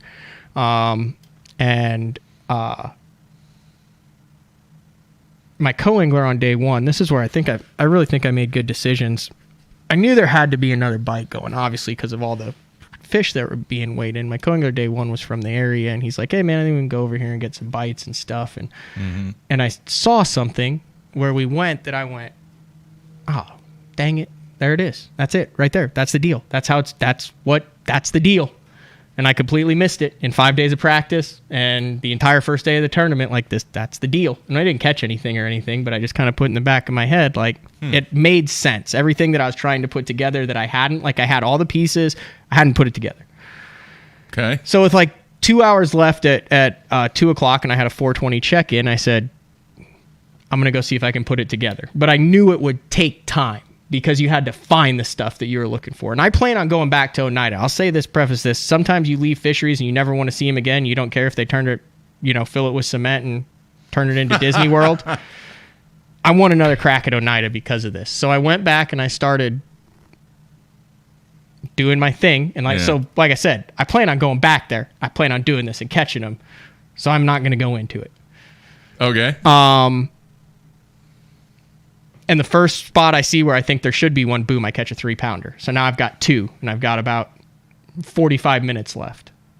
Okay. And I go another 10 minutes. I see another spot. Boom, I catch a 2-pounder off of it. So now I'm like, I've got between 9 and 10 pounds. I was in 50th. It's a lot tougher. I'm seeing a lot of boats. And I'm like, I'm going to survive today. I'm going to do what I came in to do. I was like, I would like my limit streak to continue. But, I mean, I went from really high thinking I was going to catch them in the tournament that morning with the wind change to really low that I only caught 1 to really high that I figured something out in the last hour. Mm-hmm. And I don't know why I did this, Mark, because I should have pushed it. I should have waited until the last possible second to come in because I only had 3 fish. Anything I put, and I figured out how to catch them. I just had to find more of those spots. But I had gone 20 or 30 minutes without finding those spots. So I found myself right in front of the ramp. And I'm watching the check-in boat. And it's got an American flag there. And the guy's checking everyone in and stuff. And Is it a pontoon boat? No, it was actually a bass boat. Okay. And I had checked my phone and my clocks on my units 45 minutes before. So I knew that I had, I roll up there. It said it was like 4:05. Okay. So I fish. I'm like, this is not the right stuff. I break off a drop shot and I have 10 minutes left, like 11, 12 minutes left. I said, dude, we're going in. I had a great co-angler. He was a retired building inspector from New Jersey. Oh, I traumatized him. Fast forward, I end up sending this guy an apology in a text message, and he ghosts me, no response. So who knows what happened? I feel bad for the guy, but that all works into the learning experience. If this gets long or drawn out, just let me know. Dude, the floor is yours. Start playing the music. The fans want to know. Start playing the music like they do at the Oscars, and I'll wrap it up. No, you're good, man. And I don't know why, because I knew how valuable points were, and in all honesty, I didn't want to have to sit down and re-rig. I'd had 4 drop shots tied on, and I'd broken them all off. And by the time I re-rigged and I wasn't in a good area, I knew I wasn't in the right stuff to catch them. I said, we're going in. So I strap my rods down, I idle down. I look at my graph. It says 4:10, which gives me 3 minutes. So I don't even put the boat on pad. I just idle in, let a couple boats go in front of me, fish out the marker buoy, strap my rods down the whole 9 yards, and I toss it in the net. I said, what number are you? I said, 432. I think 423, something like that. It was 432. Or 130, it doesn't matter. It's not part of the story. And he said, huh? And I said, yeah. And he goes, you're late. And I said, no, I'm not. I got 7 minutes. I had a 420 check-in. I said, it's 413. I said, dude, with the day I've had, don't mess with me like that. And laughed. And he goes, no, seriously, you're late. And I'm like idling past him at this point because it never even occurred to me at all, right? Okay. And I'm like, huh? And he goes, 3 minutes late. He wasn't very nice with it. I didn't know who that guy was. Anyway, I'm like, huh? So I fish around in my glove box and I pull out my phone and it says 423. And I look at my graph and it says 413. But my graphs were right in the morning because I check them when he says official time is 6 a.m. You know what I mean? They do all that stuff. Yep. So I have no idea what just happened. And so I go up and I've got that just sick to my stomach, want to puke. And I'm doing the math and I'm like, well, if I've got 9 pounds, now I've got 6 pounds. If I've got 11, I've got 9. And I pull up the leaderboard and I'm like, oh, this is going to cost me a check. And it's going to cost me a lot of Angler of the Year points. And this is where the learning experience starts. So I was pretty mellow going up to the dock, and it's a pain in the butt to get up there. It's a foot deep, and I was kind of ticked off because I had taken my time getting in because they put the release boat in less than a foot of water. I dinged my prop the day before. I let people go in front of me. I felt like my key fob sat in the net longer than it should have before he pulled it. I had a bunch of stuff going through my mind. But it was all my fault. I came in late, right?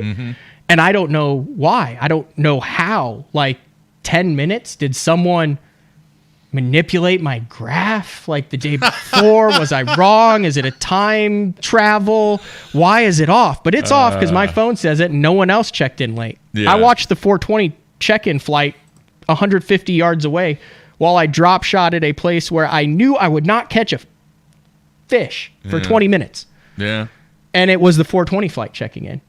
So I go up and I get out of the boat. This is where the learning stuff starts. I get out of the boat and there's a dude there who listens to BTL. I don't even know what he looks like. I don't remember his name, nothing. I hope he's listening today. Because one of the things I pride myself in is if you take the time out to listen to the show that we've done for the past 14 years and you come up, dude, I want to meet the people who listen to it. Like, I have never met a fan and been like, really don't like that guy. Like, every time I meet him, I'm like, man, we have like educated fans. It's crazy that they would take their time to come up and introduce themselves. It means a lot. Yeah. Well, this guy was fishing as a co-angler, and he gets out of the boat, and I'm right now have just realized that I've really, really hurt my chances for everything all season with the 3-pound penalty that I'm going to incur. And I'm walking up to get my bag because my co-angler's sitting there. I mean, I was like bent over. I was like, I can't believe it. What is going on? And he goes, Matt from BTL, how's it going? And like I said, I don't remember what this guy looks like. I was like in a fog. I was dazed, and I said, not very freaking good. Yeah. And he goes, oh, what happened? And I was like, apparently I checked in 3 minutes late. And he goes, that stinks. And I said, yeah, it really freaking does. And walked off. Yeah. So first off, apology to that, because it doesn't matter. It's a fishing tournament. It's over. Being a not nice person at that time, I should have been able to put things in perspective, right? That's that guy's impression It's of me now. emotional, though. But that's that guy's impression of me now as being a jerk to him and not looking him in the eye or even taking the time. Like, he could have had a great day, and now his day is impacted because of my negative attitude and impact. So I get my bag. I weigh my fish in. I come off the stage, and my whole body is shaking because I was hoping that I had 3 for 10. So I'm thinking that's 7 pounds. That'll put me 50th. And I'm like, oh my gosh, I'm going to finish in the 60s here, and it's going to completely do it. And Jacob Parazic is standing there like a big giant teddy bear that he is. He's like, hey man, what's up? And I'm like, freak out behind stage. I'm like, all this. And he like just like gives me a bear hug, and he's like, dude, you got to calm down. So I calm down. I get back out there. Other people were like, what's going on? I'm like, I don't even know what's happening. So I pull the boat back, and I go to get it on the trailer. And I actually call you at this moment because I don't know what to say. My co-angler's not saying anything. He's just sitting there. Yeah. And he's witnessing what's happening. And I didn't answer. Yeah, you did. Oh, you called me one time before, though. The first time. I talked to you while I was idling out because I was the one who was yelling on the phone with you going, how the heck does this happen? So what had happened was, or anyway, so I idle out, and I can't get my trolling motor up because there's this like Eurasian milfoil wrapped all around it because we had to troll up to this dock thing, right? And I just want my trolling motor shaft to come up. I want my rods to be out of the way so I can put my trolling motor down, and I want to get the hell away from the weigh-in. Yeah. That's all I want to do. Yep. Meanwhile, the last couple flights are coming in. Still coming in. Yeah. And I can't idle because I have to have my jack plate all the way up, and I finally get the trolling motor up, and I just slam it down. I said, you gotta be freaking kidding me. But my rods are strapped, and I toss them at the bottom, and I'm on the phone with you, and I'm like, can you believe that's freaking happened? How does that happen? Oh, yeah, it was. And it occurs to me that the man, the myth, the legend, who is back, Mike Iaconelli, has idled past me, has now stopped idling, is now rubbernecking, watching my meltdown. Oh, my goodness. And it was at that point that I realized if it's enough for Iaconelli, I got to figure this out. So I calmed down. That's why I said I got to go. So I calmed down. I got everything on the trailer. Had an absolute meltdown again with just getting it out of my system, trying to figure out what had happened. Talked to a bunch of people, and believe it or not, I've heard of this now on 3 different types of units. So it's not, you know what I mean? It's not like a brand only issue, and it's not even an issue. But enough guys, enough tournaments, and you push it till the last minute. At some point during the day, and I don't know if it was because of the rough water that I was in. I mean, I was banging that thing in 5-footers, and but 8 to 10 minutes of time that I lost, my units lagged from the actual time. And it's just enough time where you don't notice it. And it's never happened before. And I checked in 2 minutes early before. And I'm sitting out there going, man, how did I let myself late? I pride myself in controlling the controllable variables. Yeah. Well, here's how it happens. First of all, it's 10 minutes. You don't notice it when you're running at 17 miles an hour, right? Second of all, I usually have my phone in my pocket that I check once it gets within a half hour. Well, I was wearing my rain pants that didn't have very big pockets in them, and it was raining, and there were 4-footers, so I didn't want to have my phone in my pocket, and based on the spot that I was trying to fish right there at the end out in front of the ramp, I didn't want to go get my phone because then I'd have been 100 yards off of it. So typically I match it up, I look at my phone then. So that's the check. Check number one is I check my clocks at the beginning of the morning with the official time clock. Checked them. Both of the units said they're on time. Check number two is I have my cell phone out. I go off of my cell phone because I know that's right based on the check-in time. Third is I ask my co-angler what time it is and I compare it with my time. So I didn't have my phone. I had checked at the beginning of the morning. It never occurs to me it's wrong. It says it's 4:10. I ask my co-angler what time it is. He pulls his phone out and he goes, dude, my phone's dead. So now I bypassed two of my checks, my cell phone and my co-angler's cell phone. So now I'm going strictly off of the time on my graph, which has never been wrong. Have never heard of it been wrong. Don't know anybody at that, at the time as I'm weighing it in. So then I take my time when I check in, but apparently there is some times, very rarely, where there's a lag and then it gets caught back up when it catches with the satellite. It just so happened that it lagged at that time when I was checking in. Wow. So that's how it lost the 10 minutes. And I felt robbed. Now everyone's like, oh, you should have had a wristwatch. You should have had something on the console. If it was on the console, I still would have been late. I wouldn't have gone back and looked at it on the console. I don't know if I would have even noticed 8 to 10 minutes. I power down the units, power them back up. Now they're right on time. Yes, Kyle, I needed to set an alarm on my phone. I have done that in the past. That's typically when I have to leave to run. Here's the difference. I was looking at the check-in boat. I was looking at it, right? In the area. I was right out in front killing time. So I wasn't that guy who came in too early. Yeah. And it cost me 23 Angler of the Year points, knocked me out of this. I'm like 20 something in the Northerns now instead of being like 13th or 14th with an outside chance at Thousand Islands. But didn't cost you a check though. No, I would have finished 42nd, which would have been the third consecutive check that I missed by 6 ounces. So I guess there's solace in that. But really, it's all about the points. But here's what I noticed. I was miserable about it after that. And I put my co-angler in a position that he didn't ask for. The dude's retired. He's there to have a good time. What happened regardless of how I responded to it. Right? So there's a level of frustration there that I think I should have been able to respond to. But then you cross the line to where you're affecting his experience. That guy paid for it. He was respectful throughout the day. He was a cheerleader for me throughout the whole day. And now he's left with a negative taste in his mouth for the brand of BTL, for my sponsors on the boat, for everything. I didn't do anything crazy, right? Yeah. I was just really, really ticked off. And I feel understandably so, and everyone I've said is understandably so too, right? Would you be upset? Do you think if you're going to... Yeah. But dude, that guy didn't deserve it, man. He was a retired building inspector from New Jersey. He's probably seen... That's what I'm saying, though. Worse. For 30 years, that guy dealt with pissed off people like me, and he just wants to go out and enjoy his day. You want me to read the apology that I sent him? I felt so bad. I sent him an apology afterwards. Okay. To which I have not received a response to. I said, it was a pleasure fishing with you yesterday. You're welcome in my boat any day. I'm sorry we weren't on him better. I said, I'm embarrassed about my meltdown, about being late. Sorry to put you in an uncomfortable position. You handled it incredibly. He was headed up to Thousand Islands to go fish. Then I said, hope you smash him at Thousand Islands this weekend. You never heard from him, though. No, but it made me feel better. So then I also started thinking, maybe this whole year and everything, I'm been super results driven, right? And it's been top 40 or nothing, or points or nothing.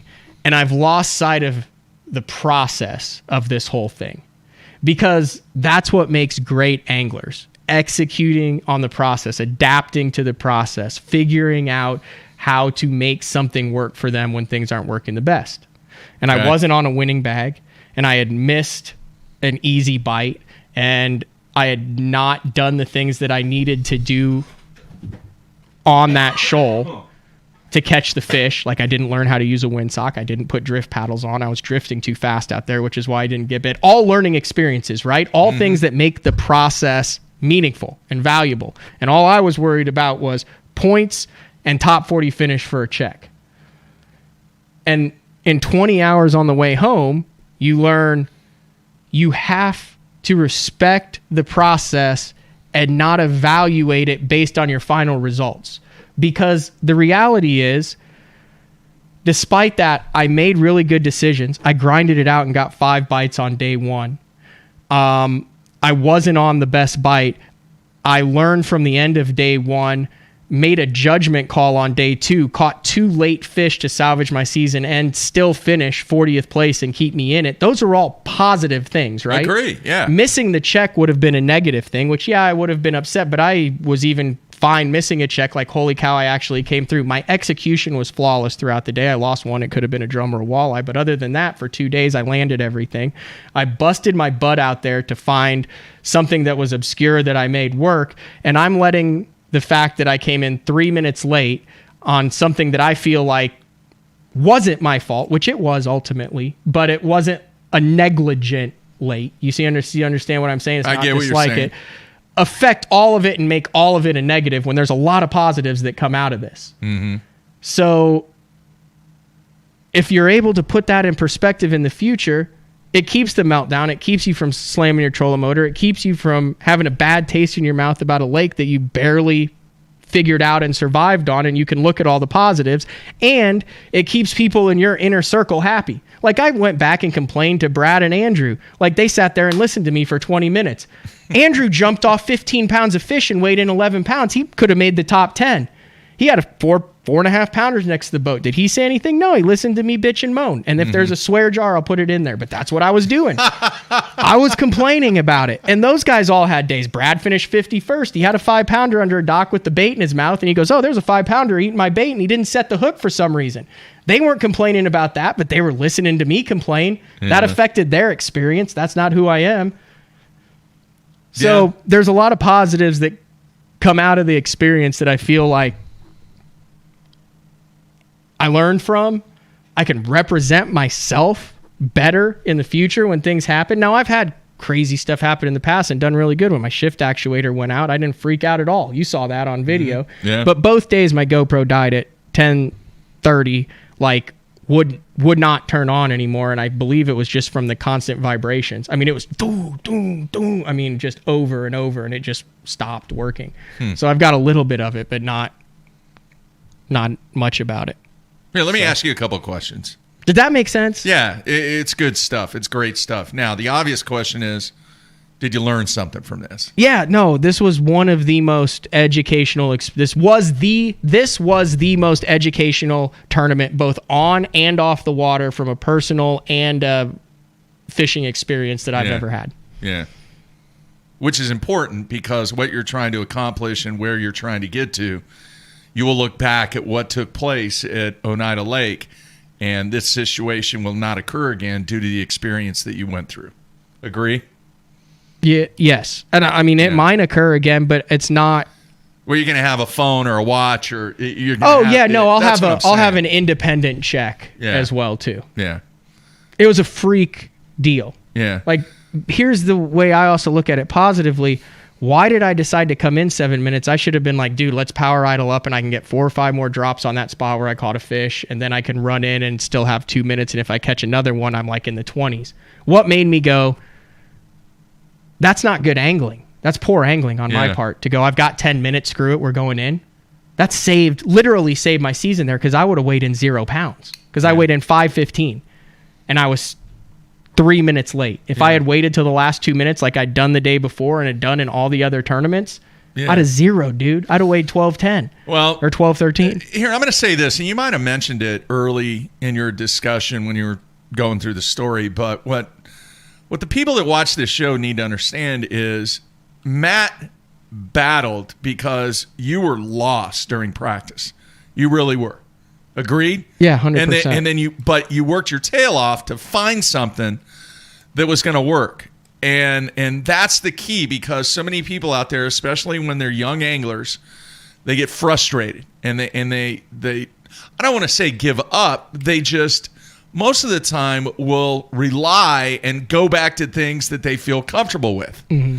But what he did, folks, is he worked his tail off and found something that was a little different, that was something that he hadn't done for quite some time, and that clued him in to where he could actually do some of the things that he's really good at. Yeah. And what he went through during practice, and I know he didn't get a check, and that whole situation occurred, but things could have been a lot worse if it wasn't for the attitude and the hard work that he put in during practice to find what he found. And I don't know if anybody out there has ever done it. I've seen it. I want no part of it. But to try and fish in 4 and 5 footers is so physically demanding, not just from a physical standpoint, but it's mentally demanding too. So what the dude went through, hey, I know your back's kind of against the wall a little bit, but you still, because of what you did and because of the work that you put in, you're still in contention. And that's the biggest thing out of this whole Oneida Lake situation. Yeah, it is. And I mean, there's some other, it just sucked. And now that's what I'm saying. That's why I asked Drew during his interview, like, hey, are there tournaments that you look back on and how long does it bug you? Like, it bugged me, and then I had to drive 19, 20 hours and think about it. But yeah, that won't happen again. Yeah. I mean, something other crazy, like I kept saying, you don't know what you don't know until you don't know it, right? Yeah. So I thought I was safe with 3 time checks, but I need a completely independent time check. Yeah. I thought I was safe being in front of the weigh-in with 20 minutes left, but... Look, this is old school, and some people don't like that term, but I'm telling you, I learned this a long, long time ago. All right? Even when we had cell phones, before we had cell phones, it was different. But there's 2 checks you should always have. One, I had a really good friend of mine that I fished with a ton back in the Redman days. He had a watch, and he put that watch around his trim switch or around his steering wheel. I know you made the statement, and I get this statement too. I don't like looking at the clock because I get spun out because if I have a clock right up there at the front and I know it's 10:30 and I've already gone 3.5 hours and don't have any fish in the boat, I used to do that, and then it makes you make moves. You get calm down, and it works the opposite way. Like, you just calm down and you're like, man, I can't believe it's got to be 10 o'clock, and you look at it and it's 8:30. You feel like you just gained an hour and a half. Yeah. But if you put that thing somewhere on your console, you're not constantly looking at it, except 100%. When you make a move. Would I have noticed 8 to 10 minutes, though? You would have noticed. That's part of your check, especially when it gets close to your check-in time. You know how much time you have to give yourself to get back to the weigh-in. Yeah. So, dude, it was a bad situation that hopefully, and I think you have, turned it into a learning situation of which that will never occur again. But at the same time, dude, you busted your tail to put yourself in the position even when that disaster happened. I hope it doesn't come off as me complaining, because wasn't the whole point of all this. It was, it was a lesson here. And thankfully, I still finished 65th out of almost 200 anglers. Yeah. I still got 135 Angler of the Year points. I still have to catch them in the Final 4, but I didn't completely kill my chances like I would have been if I'd waited another 6 minutes, which I very easily could have. Yeah. Yeah. Alarms are your best friend, man. And I know you don't want to get spun out because you know what time it is, but that's just part of the game. That's part of your day. 100%. And I've set alarms in the past and stuff, but I mean, I was looking at the I was looking at it, like physically watching it. Like, there it is. Oh, there's the 410 flight checking in. I watched them all go through the line. Yeah. I said, as soon as they all got through the line, I said, all right, we're going in. And I idle in past him, and it was the 420 flight. I watched it. I was 100 yards away. I took my time idling in. I let someone go in front of me. I chit-chatted. I strapped my rods down. Yeah. And all the time it's just going tick, tick, well, tick, tick. The other thing that you're going to do, for everybody that watches this, that's watching right now or listening to it on the podcast later, they will learn something from this. And typically that's what happens. That's part of this show, even with some of the bad things that are discussed on this show from an experience standpoint. You learn from mistakes that are made and situations that occur. Hopefully this will not cause that situation to take place with anybody that's either watching or listening to the show in the future if they are tournament fishing. Mm-hmm. And the other thing it made me appreciate was the guys like Carl and I talked with you about this too, didn't I? Yeah. Like Hunter Shryock and a bunch of those guys who, I mean, they battled and fished all those opens for 5, 6, 7 years, and they always were in the hunt every year, and then boom, you had to go do it another year and you didn't qualify. Like, man, you learn so much. Like, you're building such a foundation. Yeah. And I'm not saying, I mean, yeah, there's guys who go through it the first year like a KJ Queen and just tear it up. But for the majority of the guys, like, man, you have to learn these lessons. You have to go through this stuff on how to handle it, and it makes you a better angler. Like, I asked Brad, I was like, man, do you think I'm getting a better angler or not? I was like, I don't know. You got that email where that guy was like, hey, you know, Matt's not getting better at what he's doing. Maybe you need to have a talk with him about like what is, like, no, I am doing what I need to be doing. I did not go about it 100% the correct way financially this year, which is another thing that I learned. Yeah. But I know in my heart, in my soul, this is what I need to be doing right now. It is not the smartest financial decision. It is not the best for advancing my career in the industry. But when I'm out there practicing, do I enjoy it all the time? No, but do I absolutely love it? Yes. It's where I need to be right now. I 100% believe that.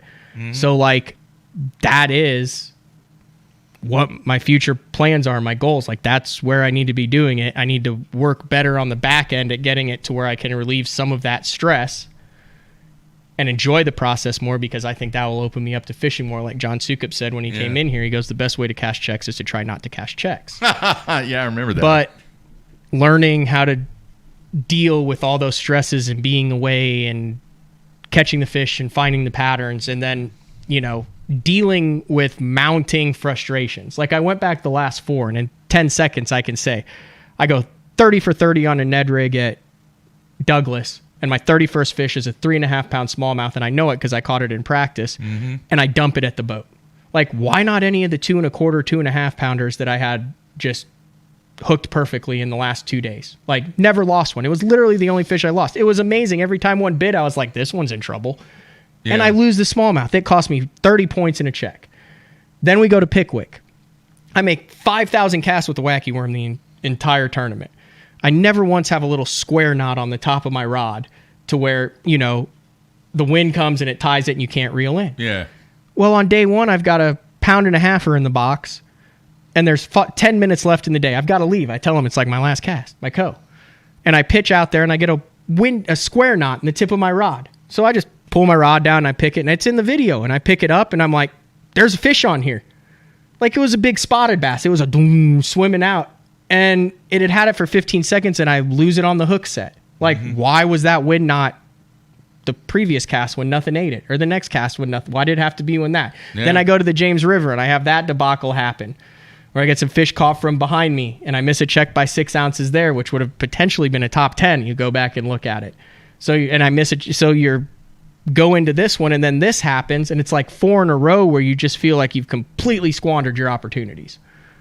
And you have no checks to show for it, no top 40s, and now your back's up against the wall in the points. And I think it was just a combination of all those 4 things. Like, I understand that happens to everybody, and everybody deals with it differently, but it was a meltdown.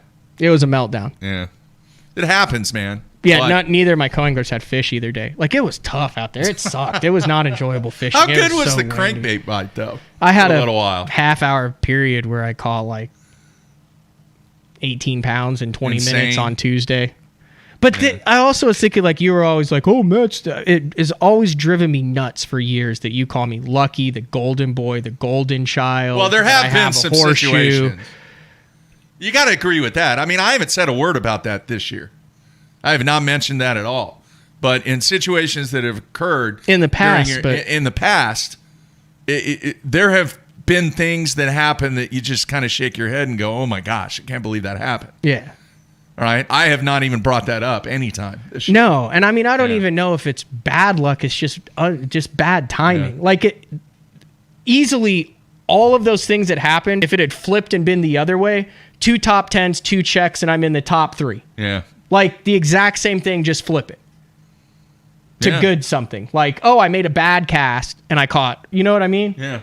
So a lot of people want to know what do you got to do, man, with the remainder? Like, what do you got to do? I was looking at it. I mean, I gotta start finishing in the top 40 with the 4 left. I've got to take advantage of the tournaments that I feel like are in my wheelhouse, which would be Grand, Norman, and Smith. I have to catch them at Thousand Islands. I have to land them at Thousand Islands, make good decisions. How many are left? Again. There's 4. 4? Okay. So, and like I said, with 200 guys, the points flip-flop a lot. There's really only 2 spots. It appears as though Jacob Porosnik is not even going to have to fish the last tournament. So the guys that, for lack of a better term, jackpot the opens, they don't get points, right? Yeah, they get points, but it doesn't affect me and the guys, all the like 35, 40 guys fishing all of them. So if the guys that jackpot finish ahead of you, does that take points away? No, because I'm fishing. I mean, if it's in between me and a guy who's fishing all of them, but it also works the other way. If I have a good finish and guys who are fishing all of them stink and there's a bunch of jackpotters sandwiched in between, I get more points. It's 200 points, 200 for first, 199, 198. Oh, I didn't know if those guys that didn't fish all 3 or fish all 9 or whatever, they still get points. Yeah, they still get points. So it could help you or hurt you. Yeah. One of the two. Yep. I mean, it's easy. You go finish in the top 20. I mean, and the thing was, I'd had a 9-day limit streak. I'd caught a limit every single day. I was literally averaging 12 pounds, 2 ounces a day. Yeah. I would have been right there. And this, kills my limit streak, kills my average. So now, I mean, I'm approaching the last 4 a little bit differently. Okay. Not recklessly. So you've been on the SLR to cover it, though, but you've never fished there, No, right? I fished there 4 or 5 times. Okay. Norman is the other one? Have never been there, but it sets up the way I like it. I've never been on Smith either, but it sets up the way I like it. And then Grand is a crapshoot. You know that. Yeah. But I'll be around him at Grand. I know that. I agree with that. So, I mean, is it just possible that I go 3 tournaments where it's like, oh, wait till you hear what happened this week? Absolutely. Do I feel like I'm due? Absolutely. You are due. Could I go tank the rest? Yes. Do I feel like I've learned a lot this year and I'm a better angler? Yeah. Absolutely. I mean, I hope I share these stories that kind of just give a little bit of perspective. It's not to like complain. I tried to not. I don't think it was. Yeah. It wasn't complaining. It was, you're telling the story and. I mean, is it in like kind of embarrassing? Yes. No. Would it have been easier to just be like, man, I checked in 3 minutes late. It's disappointing. Yeah. But like. It's a lesson, man. That's what happened. Yeah. It's a lesson. It's a lesson. And you've obviously learned from it.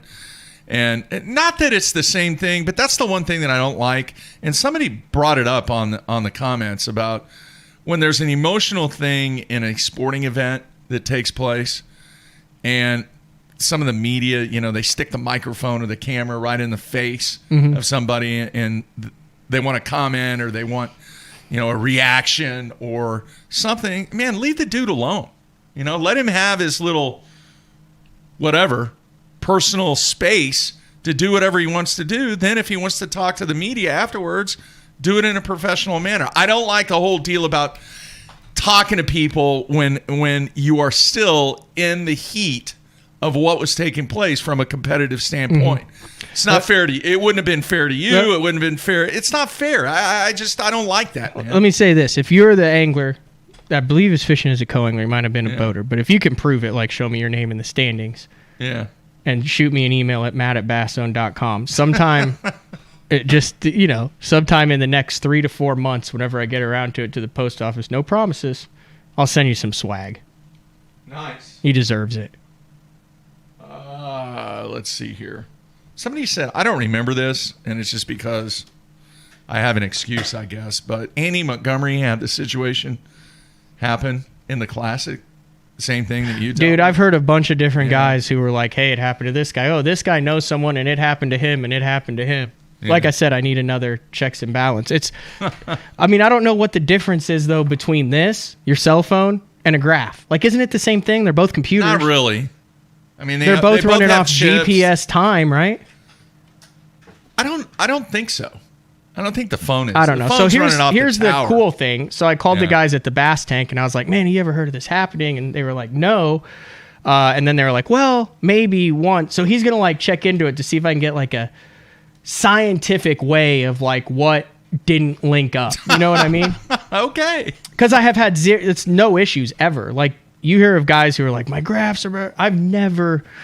Is there any wood around here or anything? I've not ever... Hey, somebody wants to put a watch in the merch store. 100% we need to have a cheap Timex watch with the green BTL right there. Talk to her about that, man. It's got a little bitty Velcro thing. You could either wear it as a wristwatch or take it off and stick it onto your console. Wow. T-shirt ideas. People are throwing them out that way already. Good stuff. Hey, the other thing I need to let everybody know, man, we have had some long shows. Like, this show's almost 2 hours. Unfortunately, when school starts next week, we're going to have to keep the shows, hour and 15 minutes just because I have to get to my class. So it's been great. Some of these long shows have been awesome. And next week, we're actually going to do something that we haven't done for a while. The shows next week are going to be night shows. We're going to do it in the PM because of my training or certification development that's going to take place during the day. I mean, it starts at 7:30 in the morning. So BTL next week will be in the PM. What do we say, 7 p.m.? Is that what we decided to go? Put it up there, I'll be there. Yeah, I think 7 p.m. is what we're going to go with. Holy cow, we just went 2 hours. I know, that's what I'm saying. You get going and you just don't realize how long you're going. That's Here's kind the of other the coolness of this show. I am 110% done eating fish at tournaments. What? That's a superstition I have. Never eat fish at tournaments. It's not good juju. Yeah. And the last time I did it was at Toledo Bend, and Jared Miller brought some like fresh ocean wahoo mahi something that we shaved off. And I was like, oh, it's saltwater fish. It won't make a difference. And it was for the Bass Nation Regional last year. My shift actuator went out while I simultaneously imploded my lower unit with braided line in it. And when they picked up my fish to weigh in, I weighed in a short fish. Yeah. Yeah. Then, this time, oh, we're on Oneida. What are you going to do, Matt? Oh, let's just fillet walleye every night and cook them. Oh, I'm not going to eat them, though. Oh, yes. Oh, of course, I ended up eating them. What happens? Yeah. Yeah, you need to go Wade Boggs. I'm done. I'm done eating fish before tournaments. I'm done. What Wade Boggs does? Once official practice starts, no fish. Wade Boggs. You know what he had, what his meal was before every single game? Do you even know who Wade Boggs is? Yeah, he's the baseball player. Yeah. Played for the Red Sox. Chicken. Can't go wrong with chicken, dude. I'm going top ramen and hot dogs. Chicken. No, I bring the Traeger to everything. Yeah. Yeah, a stick of beef. That's pretty funny. All right, so tomorrow, good show tomorrow, man. Steve Kennedy on. See what he has to say about what he's got going on during the break. Haven't really had a chance to talk to him about the Classics since his performance there and his season, and just kind of catch up with what Steve has going on. You all right, man? Yeah, I'm good. Did I overshare? No. I'm not going to regret that. No, it's all good, man. It's great stuff, man. The fans love you. Do you think anybody who's out there has, like, not had a meltdown? Or, I mean... Everybody's had a meltdown. I don't see Steve having a meltdown. Oh, he's had a meltdown. Kennedy? Maybe not in the same way, but... We should get Ike on to see what his perspective of the meltdown was. Do you think he'd come on to talk about it? He would rank it? Do you think he would rate it? He's pretty busy. I bet he would cut. I bet Ike would make time out of his day to come on, break down, and then rank my meltdown. Reach out to him. See what he says. He might do that. He may have time. That'd be pretty funny. Yeah. Tomorrow, yeah. Reach out while to him. It's still relevant. Sure. See what he gives it. 9.5, 9. Perfect 10, maybe. I don't know. Traeger just went public. You need to buy some of that, Mark. I didn't know. I've done quite well there, Matthew, with my investments. But I'm telling you, the Traeger is going to be bullish. Is that correct? Okay. Buy. That's pretty funny. All right, folks, tomorrow, Kennedy, same time, 8:30 a.m. Central Time. Make sure you subscribe to us. Make sure you leave us a rating and a review over on iTunes. It helps us out immensely. That's it. We're out of here. Talk to you tomorrow.